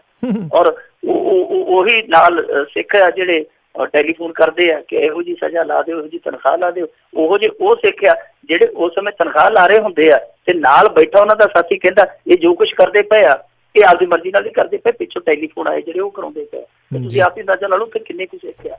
ਜੀ ਜੀ ਅਗਲੇ ਕਾਲਰ ਜੋਗਿੰਦਰ ਸਿੰਘ ਜੀ, ਸਵਾਗਤ ਹੈ। ਸਤਿ ਸ਼੍ਰੀ ਅਕਾਲ। ਹਾਂਜੀ ਸਤਿ ਸ਼੍ਰੀ ਅਕਾਲ ਦੋਨਾਂ ਭਰਾਵਾਂ ਨੂੰ ਜੀ। ਸਤਿ ਸ਼੍ਰੀ ਅਕਾਲ। ਇਹ ਮੇਰਾ ਸਵਾਲ ਹੈ ਵੀ ਇਹ ਜਿਹੜੇ ਆਪਣਾ ਮਾਫੀਆ ਹੈ ਜਿਹੜਾ ਰੇਤਾ ਬਜਰੀ ਮਾਫੀਆ, ਉਹ ਕੀ ਚੀਜ਼ ਹੈ, ਕੀ ਸਗਾਤ ਹੈ? ਕਿਉਂਕਿ ਅਸੀਂ ਪਹਿਲਾਂ ਛੋਟੇ ਹੁੰਦੇ ਸੀ ਤੇ ਟਰਾਲੀਆਂ ਤੇ ਜਾ ਕੇ ਰੇਤਾ ਲੈ ਆਈ ਸੀ ਆਪਣੇ ਲਈ, ਤੇ ਜਿੱਥੇ ਵੀ ਕਿਤੇ ਜਗ੍ਹਾ ਹੁੰਦੀ ਸੀ, ਗੌਰਮੈਂਟ ਦੀ ਜਗ੍ਹਾ ਹੁੰਦੀ ਸੀ, ਉੱਥੋਂ ਭਰ ਲਿਆਓ। ਤੇ ਬਾਅਦ 'ਚ ਕਹਿੰਦੇ ਥੋੜ੍ਹੀ ਬਹੁਤੀ ਫੀਸ ਲੱਗ ਗਈ, ਉੱਥੇ ਪਰਚੀ ਕੱਟੀ ਜਾਂਦੀ ਸੀ ਤੇ ਉਹ ਤੇ ਕੱਟੀ ਜਾਂਦੀ। ਤੇ ਹੁਣ ਆਹ ਮਾਫੀਆ ਕਿੱਥੋਂ ਆ ਗਿਆ? ਮੈਨੂੰ ਇਹ ਥੋੜ੍ਹਾ ਜਿਹਾ ਵਿਸਤਾਰ 'ਚ ਦੱਸ ਦਿਓ ਜੀ। ਵੈਸੇ ਕਈ ਵਾਰੀ ਦੱਸ ਚੁੱਕੇ ਆ, ਦੁਬਾਰਾ ਮਿੰਟੂ ਜੀ ਮਾੜਾ ਜਿਹਾ ਦੱਸ ਦਿਓ। ਇਹ ਮੈਨੂੰ ਲੱਗਦਾ ਮੈਂ ਤੁਹਾਡੇ ਤੋਂ ਬਹੁਤ ਛੋਟਾ ਹੋਵਾਂਗਾ ਸਰਦਾਰ ਸਾਹਿਬ ਜੀ, ਪਰ ਮੈਂ ਜਦੋਂ ਤੋਂ ਸੁਰਤ ਸੰਭਲਿਆ ਮੈਂ ਤੇ ਉਦੋਂ ਤੋਂ ਹੀ ਮਾਫੀਆ ਵੇਖਦਾ। ਪਰ ਮਨੋਪਲੀ ਜਿਹੜੀ ਹੈ ਉਹ ਹੁਣ ਹੋਈ ਹੈ, ਵੱਖਰੀ ਗੱਲ ਹੈ। 2-4 ਸਾਲ ਤੋਂ ਜ਼ਿਆਦਾ ਮਨੋਪਲੀ ਮਾਫੀਆ ਦੀ ਹੋਈ ਆ। ਪਰ ਪਰਚੀ ਜਿਹੜੀ ਹੈ ਨਾ, ਅਸੀਂ ਛੋਟੇ ਹੁੰਦੇ ਫਾਜ਼ਿਲਕਾ 'ਚ ਉਦੋਂ ਪਹਿਲਾਂ ਗੱਡਿਆਂ ਨਾਲ ਲੋਕੀ ਰੇਤਾ ਲਿਆਉਂਦੇ ਹੁੰਦੇ ਸੀ, ਕਿਉਂਕਿ ਤੋਂ ਸਾਡੇ ਫਾਜ਼ਿਲਕਾ ਬਹੁਤ ਨਿਕਲਦੀ ਸੀ ਰੇਤਾ, ਤੇ ਫਿਰ ਟਰਾਲੀਆਂ ਤੇ ਲਿਆਉਣ ਲੱਗ ਪਏ। ਤੇ ਅਸੀਂ ਕਿਉਂਕਿ ਸਾਡੇ ਪਿੰਡੋਂ ਫਾਜ਼ਿਲਕਾ ਹੋਊ ਕੋਈ ਲਾ ਲਓ 50-60 ਕਿਲੋਮੀਟਰ, ਤੇ ਉੱਥੋਂ ਜਾ ਕੇ ਲਿਆਉਂਦੇ ਹੁੰਦੇ ਸੀਗੇ। ਤੇ ਅਸੀਂ ਵੀ ਚਲੇ ਜਾਂਦੇ ਸਾਂ ਛੋਟੇ ਹੁੰਦੇ, ਤੇ ਉੱਥੋਂ ਜਿਹੜੇ ਭਰਦੇ ਹੁੰਦੇ ਸੀ ਉਦੋਂ ਕੋਈ ਸਰਕਾਰੀ ਨਹੀਂ ਸੀ ਉੱਥੇ ਹੁੰਦਾ, ਖੱਡਾਂ ਦੀ ਕੋਈ ਨਿਲਾਮੀ ਨਹੀਂ ਸੀ। ਉਹ ਭਰਨ ਵਾਲੇ ਸਾਥੋਂ ਕੋਈ ਲੈਂਦੇ ਹੁੰਦੇ ਸਨ, ਉਦੋਂ 25-30 ਰੁਪਏ ਸਾਡੇ ਬਜ਼ੁਰਗ ਦਿੰਦੇ ਹੁੰਦੇ ਟਰਾਲੀ ਦੇ। ਉਹ ਭਰ ਕੇ ਬਾਹਰ ਆ ਜਾਂਦੇ ਸੀ ਤੇ ਉੱਥੇ ਅੱਗੇ ਆ ਕੇ ਇੱਕ ਫਾਟਕ ਪੈਂਦਾ ਹੁੰਦਾ ਸੀ। ਫਾਟਕ ਤੇ ਉੱਥੇ ਲੱਕੜ ਦੀ ਕੁਰਸੀ, ਅੱਜ ਵੀ ਮੈਨੂੰ ਚੇਤੇ ਹੈ, ਲੱਕੜ ਦੀ ਕੁਰਸੀ ਪਈ ਹੁੰਦੀ ਸੀ, ਉਹਦੇ ਤੇ ਇੱਕ ਸ਼ਖਸ ਬੈਠਾ ਹੁੰਦਾ ਸੀ ਤੇ ਸਾਰੇ ਉੱਥੇ ਟਰਾਲੀਆਂ ਵਾਲੇ ਉਹਦੇ ਕੋਲ ਪਰਚੀ ਕਟਵਾਉਂਦੇ ਹੁੰਦੇ ਸੀ। 5 ਰੁਪਏ ਦਿੰਦੇ ਸੀ ਜਾਂ 2 ਰੁਪਏ ਦਿੰਦੇ ਸੀ, ਮੈਨੂੰ ਪੱਕਾ ਚੇਤਾ ਨਹੀਂ, ਪਰ ਕੁਰਸੀ ਉਦੋਂ ਵੀ ਰਹਿੰਦੀ ਸੀ। ਜਦੋਂ ਅਸੀਂ ਜਵਾਨ ਹੋ ਗਏ ਤੇ ਟਰੱਕਾਂ 'ਚ ਰੇਤਾ ਆਉਣ ਲੱਗ ਪਿਆ, ਪਰਚੀ ਉੱਥੇ ਉਦੋਂ ਵੀ ਕਟੀਂਦੀ ਸੀ, ਪਰ ਉੱਥੇ ਉਦੋਂ ਕੁਰਸੀ ਲੱਕੜ ਦੀ ਨਹੀਂ ਸੀ, ਉਦੋਂ ਵਧੀਆ ਕੁਰਸੀ ਜਿਹੜੀ ਘੁੰਮਣ ਵਾਲੀ ਵਧੀਆ ਏਸੀ ਕੈਬਨ ਦੇ ਵਿੱਚ ਬਹਿ ਲੱਗ ਪਈ ਸੀ। ਤੇ ਉਸ ਕੁਰਸੀ ਤੇ ਉਹ ਲੋਕ ਬਹਿੰਦੇ ਸਨ ਜਿਹੜੇ ਬਾਅਦ ਦੇ ਵਿੱਚ ਆਪਣੇ ਆਪ ਨੂੰ ਇਨਕਲਾਬੀ ਵੀ ਕਹਾਉਣ ਲੱਗ ਪਏ। ਸੋ ਉੱਥੇ ਇਸ ਤਰ੍ਹਾਂ ਦੇ ਕੁਰਸੀਆਂ ਤੇ ਬਹੁਤ ਸਾਰੇ ਸਰੀਰ ਬਦਲੇ, ਜਿਹਦੇ ਹੱਥ ਸੱਤਾ ਆਈ, ਪਾਵਰ ਆਈ, ਉਹ ਉੱਥੇ ਕੰਮ ਚੱਲਦਾ ਰਿਹਾ। ਹੁਣ ਮੈਂ ਤੁਹਾਨੂੰ ਇੱਕ ਛੋਟੀ ਜਿਹੀ ਉਦਾਹਰਨ ਦਿੰਦਾ ਕਿ ਮਾਫੀਆ ਕਿਸ ਤਰ੍ਹਾਂ ਪੈਦਾ ਹੁੰਦਾ ਹੈ। ਕਿਸੇ ਸ਼ਹਿਰ ਦਾ ਫਲਾਈਓਵਰ ਆ, ਸ਼ਹਿਰ ਜਿਹੜਾ ਵਾਹਵਾ ਵੱਡਾ ਸ਼ਹਿਰ ਆ, ਫਲਾਈਓਵਰ ਦੇ ਥੱਲੇ ਮੰਨ ਲਓ ਰੇਹੜੀਆਂ ਲੱਗਦੀਆਂ ਸੀ। ਅੱਗੇ ਰੇਹੜੀਆਂ ਤੋਂ ਕਦੇ ਤੁਸੀਂ ਸੁਣਿਆ ਸੀਗਾ ਕਿ ਵਸੂਲੀ ਹੁੰਦੀ ਹੈ? ਅੱਜ ਕੱਲ ਰੇਹੜੀਆਂ ਦੇ ਉੱਤੇ ਵੀ ਮਾਫੀਆ। ਉਹ ਕਹਿੰਦਾ ਕਿ ਜੇ ਨਿਸ਼ਚਿਤ ਜਗ੍ਹਾ ਤੇ ਰੇਹੜੀ ਲਾਉਣੀ ਆ ਤੇ ਹਫ਼ਤੇ ਦੇ ਇੰਨੇ ਪੈਸੇ ਲੱਗਣਗੇ, ਤੇ ਉਸ ਪੈਸੇ ਦੇ ਵਿੱਚੋਂ ਅਸੀਂ ਪੁਲਿਸ ਵਾਲਿਆਂ ਨੂੰ ਵੀ ਆਪੇ ਦੇਵਾਂਗੇ, ਅਸੀਂ ਜਿਹੜੇ ਨਗਰ ਕੌਂਸਲ ਵਾਲੇ ਉਹਨਾਂ ਨੂੰ ਵੀ ਆਪੇ ਦੇਵਾਂਗੇ, ਤੇਰੀ ਟੈਨਸ਼ਨ ਖਤਮ, ਉੱਕਾ ਪੁੱਕਾ ਤੂੰ ਸਾਨੂੰ ਇਹਨਾਂ ਦੇ ਦੇ। ਸੋ ਮਾਫੀਆ ਤੇ ਇੱਥੋਂ ਤੱਕ ਬਣਿਆ ਪਿਆ, ਮਾਫੀਆ ਸਬਜ਼ੀਆਂ ਮੰਡੀਆਂ ਤੱਕ ਬਣਿਆ ਪਿਆ। ਰੇਤਾ 'ਚ ਇਹ ਹੋਇਆ ਸੀਗਾ ਕਿ ਜਦੋਂ ਇਹ ਵਾਤਾਵਰਨ ਵਿਭਾਗ ਨੇ ਥੋੜੀ ਜਿਹੀ ਸਖਤਾਈ ਕਰ ਦਿੱਤੀ ਮਾਈਨਿੰਗ ਤੇ, ਉਸ ਤੋਂ ਬਾਅਦ ਰੇਤਾ ਦੇ ਰੇਟ ਜਿਹੜੇ ਆ ਉਹ ਆਟੋਮੈਟਿਕਲੀ ਉੱਤੇ ਗਏ। ਜਦੋਂ ਰੇਟ ਉੱਤੇ ਗਏ ਤੇ ਫਿਰ ਉਸ ਕੰਮ ਨੂੰ ਉਹ ਜਿਹੜੇ ਭੁੱਖੇ ਬਘਿਆੜ ਸੀ ਪੈ ਗਏ, ਉਹਨਾਂ ਨੇ ਕਬਜ਼ੇ ਹੇਠ ਕਰ ਲਿਆ, ਮਾਫੀਆ ਬਣ ਗਿਆ। ਮਾਫੀਆ ਕਿਤੇ ਏਲੀਅਨਸ ਨੇ ਆ ਕੇ ਬਣਾਉਣਾ, ਇੱਥੇ ਮਾਫੀਆ ਹੁੰਦਾ, ਮਾਫੀਆ ਇੱਥੇ ਬਣ ਗਿਆ। जी जी जी। अगले कॉलर मिंटू जी हरभजन सिंह जी, स्वागत है, सत श्री अकाल जी। हाँ जी, वाहिगुरू जी का खालसा वाहिगुरू जी की फतेह जी। वाहिगुरू जी का खालसा वाहिगुरू जी की फतेह। हाँ मिंटू जी, मेरा सवाल है जी, सरकारां बदल गईयां, ਜਿਹੜਾ ਗੌਰਮੈਂਟ ਨੂੰ ਘਾਟਾ ਪੈ ਰਿਹਾ PEPSU road transport Punjab roadways, ਇਹ ਜਿਹੜੀਆਂ ਨਜਾਇਜ਼ ਬੱਸਾਂ ਚੱਲਦੀਆਂ ਇਹਨਾਂ ਤੇ ਕੁਝ ਫਰਕ ਪਊਗਾ ਜਾਂ ਨਹੀਂ ਜੀ, ਇਹ ਦੱਸੋ ਜਰਾ ਖੋਲ ਕੇ। ਪੈ ਚੁੱਕਾ ਸਰਦਾਰ ਸਾਹਿਬ ਜੀ, ਪੈ ਚੁੱਕੀ। ਪੀਆਰਟੀਸੀ ਜਿਹੜੀ ਹੈ ਮੇਰੇ ਖਿਆਲ ਦੇ ਨਾਲ ਅੱਜ ਤੋਂ 15 ਦਿਨ ਪਹਿਲਾਂ 70 ਲੱਖ ਦੇ ਵਾਧੇ ਚ ਆ ਗਈ ਸੀ। ਮੈਂ ਤੁਹਾਡੇ ਨਾਲ ਖਬਰ ਵੀ ਸਾਂਝੀ ਕੀਤੀ ਸੀਗੀ, 70 ਲੱਖ ਰੁਪਏ ਦੇ ਵਾਧੇ ਚ ਆ ਗਈ ਹੈ ਪੀਆਰਟੀਸੀ, ਤੇ 15 ਦਿਨ ਹੁਣ ਤੇ ਹੋਰ ਉੱਤੇ ਹੋ ਗਏ ਆ। ਉਹ ਅੱਗੇ ਤੇ ਪੱਕੀ ਵਿਚਾਰੀ ਵਾਧੇ ਹੀ ਪਾਤੀ ਸੀ ਇਹਨਾਂ ਨੇ, ਜਿਵੇਂ ਆਪਾਂ ਕਹਿ ਨਹੀਂ ਦਿੰਦੇ ਚੀਜ਼ ਮੁੱਕ ਜਾਂਦੀ ਹੈ, ਲੰਗਰ ਚੋਂ ਦਾਲ ਮੁੱਕ ਜੇ ਤੇ ਕਹਿ ਦਿੰਦੇ ਵਾਧੇ ਪੈ ਗਈ ਹੈ ਜੀ ਦਾਲ। ਉਸੇ ਤਰ੍ਹਾਂ ਇਹ ਆ ਕਿ ਇਹਨਾਂ ਨੇ ਪੱਕੀ ਵਾਧੇ ਪਾਈ ਹੋਈ ਸੀ, ਪਰ ਹੁਣ ਪੀਆਰਟੀਸੀ ਹੈ ਜਿਹੜੀ ਮੁਨਾਫੇ ਵਧੀ ਵਾਧੇ ਚ ਪਈ ਹੈ। ਆਉਣ ਵਾਲੇ ਦਿਨਾਂ ਚ ਇਹ ਜੇ ਚੱਲਦੇ ਰਹਿਣ ਇਸ ਨੀਤੀ ਤੇ ਟਰਾਂਸਪੋਰਟ ਨੀਤੀ ਜਿਹੜੀ ਲਿਆ ਰਹੇ ਆ ਉਹ ਚੰਗੀ ਲੈ ਹੁਣ, ਇਸੇ ਤਰ੍ਹਾਂ ਚੱਲਦੇ ਰਹਿਣ ਤੇ ਫਾਇਦੇ ਚ ਦੂਜੀਆਂ ਜਿਹੜੀਆਂ ਕਾਰਪੋਰੇਸ਼ਨਾਂ ਉਹ ਵੀ ਆ ਜਾਣਗੀਆਂ ਫਾਇਦੇ ਚ। ਕੋਈ ਵੱਡੀ ਗੱਲ ਨਹੀਂ ਹੈ, ਕਿਉਂਕਿ ਨੁਕਸਾਨ ਚ ਜੇ ਗਈਆਂ ਨੇ ਤੇ ਇਹਨਾਂ ਦੀਆਂ ਕੀਤੀਆਂ ਕਰਾਈਆਂ ਕਰਕੇ ਗਈਆਂ। ਪਰ ਮੈਨੂੰ ਬਹੁਤੀ ਜ਼ਿਆਦਾ ਉਮੀਦ ਨਹੀਂ, ਬਹੁਤੀ ਜ਼ਿਆਦਾ ਉਮੀਦ ਜਿਹੜੀ ਸੀ ਉਹ ਇਸ ਕਰਕੇ ਖੁਰ ਗਈ ਕਿਉਂਕਿ ਬਠਿੰਡੇ ਦੇ ਵਿੱਚ ਅਸੀਂ ਇੱਕ ਹਾਦਸਾ ਵੇਖਿਆ। ਹਾਦਸਾ ਇਹ ਸੀ ਕਿ ਸਰਕਾਰੀ ਮੁਲਾਜ਼ਮ ਪਰਮਿਟ ਚੈੱਕ ਕਰਦੇ ਪਏ ਸਨ, ਇੱਕ ਕਮੇਟੀ ਬਣਾ ਕੇ ਜਿਹੜਾ ਡੀਪੂ ਮੈਨੇਜਰ ਸੀ ਉਹਦੇ ਅਖਤਿਆਰਾਂ ਤੇ, ਉਹਦੇ ਕਹੇ ਤੇ, ਉਹਦੇ ਹੁਕਮਾਂ ਤੇ ਜਦੋਂ ਵੱਡੇ ਸਰਦਾਰਾਂ ਦੇ ਪਰਮਿਟ ਫੋਲੇ ਗਏ ਤੇ ਉਹਨਾਂ ਫੋਲਿਆਂ ਦੇ ਵਿੱਚੋਂ ਬਹੁਤ ਕੁਝ ਕੂੜਾ ਕਰਕਟ ਨਿਕਲਿਆ ਤੇ ਨਾਲ ਦੀ ਨਾਲ ਦੱਸਦੇ ਇੱਕ ਟੈਲੀਫੋਨ ਆ ਗਿਆ ਕਿ ਆਜੋ ਤਾਂ ਤੁਸੀਂ ਐਂ ਕਰੋ ਕਿ ਪਰਮਿਟਾਂ ਦੀ ਗਿਣਤੀ ਲਿਖ ਲਿਓ ਕਿ ਕਿੰਨੇ ਚੈੱਕ ਕੀਤੇ ਆ, ਬਾਕੀ ਕੰਮ ਹੁੰਦਾ ਰਹੂਗਾ। ਜਦੋਂ ਇਹੋ ਜਿਹਾ ਕੰਮ ਹੋਣ ਲੱਗ ਪੈਂਦਾ ਫਿਰ ਉਦੋਂ ਉਮੀਦ ਖੁਰਦੀ ਆ ਕਿ ਸ਼ਾਇਦ ਜਾ ਕੇ ਇਹ ਜਿਹੜੀ ਵੱਖਰੀ ਗੈਲ ਆ ਅੱਗੇ ਜਾ ਕੇ ਉਹ ਦੂਜਿਆਂ ਦੀ ਗੈਲ ਦੇ ਵਿੱਚ ਮਿਲ ਜਾਵੇ। ਜੀ ਜੀ। ਜਾਂਦੇ ਜਾਂਦੇ ਮਿੰਟੂ ਜੀ ਆਪਣੇ ਅਖੀਰਲੇ ਕਾਲਰ ਲਵਾਂਗੇ, ਜਸਵੀਰ ਜੀ, ਸਵਾਗਤ ਹੈ, ਸਤਿ ਸ਼੍ਰੀ ਅਕਾਲ ਜੀ, ਕੀ ਸਵਾਲ ਹੈ? ਹਾਂਜੀ ਸਤਿ ਸ਼੍ਰੀ ਅਕਾਲ ਜੀ। ਮਿੰਟੂ ਜੀ ਸਵਾਲ ਇੱਕ ਹੈਗਾ, ਉਹ ਕਾਫੀ ਟਾਈਮ ਪਹਿਲਾਂ 5-6 ਮਹੀਨੇ ਪਹਿਲਾਂ ਕੋਈ ਫੌਜੀਆਂ ਦਾ ਜਹਾਜ਼ ਉੜਿਆ ਸੀਗਾ ਅੰਡੇਮਾਨ ਨਿਕੋਬਾਰ ਸਾਈਡ ਨੂੰ, ਸ਼ਾਇਦ ਮੈਂ ਗਲਤ ਨਾ ਹੋਵਾਂ, ਤੇ ਉਹਦੇ ਬਾਰੇ ਕੋਈ ਖਬਰ ਜੀ ਜੀ। ਅਸੀਂ ਤੇ ਆਪ ਭਰਾ ਰਹੇ ਹਾਂ, ਇੱਥੇ ਵੱਡੇ ਵੱਡੇ ਇਸ਼ਤਿਹਾਰ ਆਉਂਦੇ ਅਖਬਾਰਾਂ ਤੇ ਕਿ ਵਸ਼ੀਕਰਨ ਕਰੋ ਜੀ, ਫਲਾਣੇ ਨੂੰ ਐ ਕਰ ਲੋ, ਟਮਕਾਣੇ ਨੂੰ ਐ ਕਰ ਲੋ, ਕਿ ਜੋਤਸ਼ੀਆਂ ਦੇ ਇੱਥੇ ਕਹਿ ਸਕਦੇ ਹੱਬ ਆ ਭਾਰਤ। ਕਿਸੇ ਵੀ ਜੋਤਸ਼ੀ ਨੇ ਅੱਜ ਤੱਕ ਇਹ ਨਹੀਂ ਦੱਸਿਆ ਕਿ ਉਹ ਜਹਾਜ਼ ਗਿਆ ਤੇ ਗਿਆ ਕਿੱਥੇ। ਉਹਦੇ ਚ ਮੇਰੇ ਖਿਆਲ ਦੇ ਨਾਲ 24.5 ਦੇ ਕਰੀਬ ਅਮਲੇ ਸਮੇਤ ਤੇ ਕੁਛ ਨੇਵੀ ਦੇ ਸਨ, 24 ਦੇ ਕਰੀਬ ਸਨ, ਤੇ ਉਹ ਅੱਜ ਤੱਕ ਪਤਾ ਨਹੀਂ ਲੱਗਿਆ ਉਹਦਾ। ਜੀ ਬਿਲਕੁਲ ਜੀ, ਉਹ ਮੈਨੂੰ ਲੱਗਦਾ ਬੰਗਾਲ ਦੀ ਖਾੜੀ ਦੇ ਵਿੱਚ ਜਿਹੜਾ ਲਾਪਤਾ ਹੋ ਗਿਆ ਸੀ ਜਹਾਜ਼। ਜੀ ਜੀ। ਤੇ ਉਹ ਮੈਨੂੰ ਲੱਗਦਾ ਚੇਨਈ ਤੋਂ ਚੱਲਿਆ ਸੀਗਾ, ਪੋਰਟ ਬਲੇਅਰ ਸ਼ਾਇਦ ਉਧਰ ਨੂੰ ਚੱਲਿਆ ਸੀ। ਜੀ ਜੀ। ਤੇ ਮਿੰਟੂ ਜੀ ਬਹੁਤ ਬਹੁਤ ਧੰਨਵਾਦ ਕਰਦੇ ਹਾਂ। ਆਪਣਾ ਅੱਜ ਦਾ ਇਹ ਪ੍ਰੋਗਰਾਮ ਆਪਾਂ ਇੱਥੇ ਹੀ ਖਤਮ ਕਰ ਰਹੇ। ਇਸ ਤੋਂ ਬਾਅਦ ਦੇ ਵਿੱਚ ਜਿਹੜਾ ਅਸੀਂ ਅਮਰੀਕਾ ਦੀ ਸਿਆਸਤ ਤੇ ਜਿਹੜੀਆਂ ਅਮਰੀਕਾ ਦੀਆਂ ਕੁਝ ਖਬਰਾਂ ਆ ਉਹ ਲੈ ਕੇ ਹਰਜੋਤ ਸਿੰਘ ਖਾਲਸਾ ਉਹਨਾਂ ਦੇ ਨਾਲ ਉਦੋਂ ਜੁੜਾਂਗੇ। ਤੇ ਤੁਹਾਡਾ ਅਸੀਂ ਬਹੁਤ ਬਹੁਤ ਧੰਨਵਾਦ ਕਰਦੇ ਹਾਂ, ਤੁਸੀਂ ਸਾਡੇ ਨਾਲ ਜੁੜੇ, ਇਹਨਾਂ ਖਬਰਾਂ ਬਾਰੇ ਸਾਨੂੰ ਵਿਸਤਾਰ ਜਾਣਕਾਰੀਆਂ ਦਿੱਤੀਆਂ। ਅਗਲੀ ਵਾਰ ਤੱਕ ਲਈ ਬਹੁਤ ਬਹੁਤ ਧੰਨਵਾਦ, ਬੜੀ ਮਿਹਰਬਾਨੀ, ਸਤਿ ਸ਼੍ਰੀ ਅਕਾਲ ਜੀ। ਸ਼ੁਕਰੀਆ ਜੀ, ਤੁਹਾਡੀ ਮਾਫੀ ਸਾਰਿਆਂ ਨੂੰ। ਸਤਿ ਸ਼੍ਰੀ ਅਕਾਲ। ਤੇ ਸੋ ਇੱਥੇ ਹੀ ਸਾਡਾ ਅੱਜ ਦਾ ਇਹ ਪ੍ਰੋਗਰਾਮ ਜਿਹੜਾ ਖਬਰ ਤੇ ਨਜ਼ਰ ਆ ਉਹ ਹੁਣ ਇੱਥੇ ਹੀ ਸਮਾਪਤ ਆ।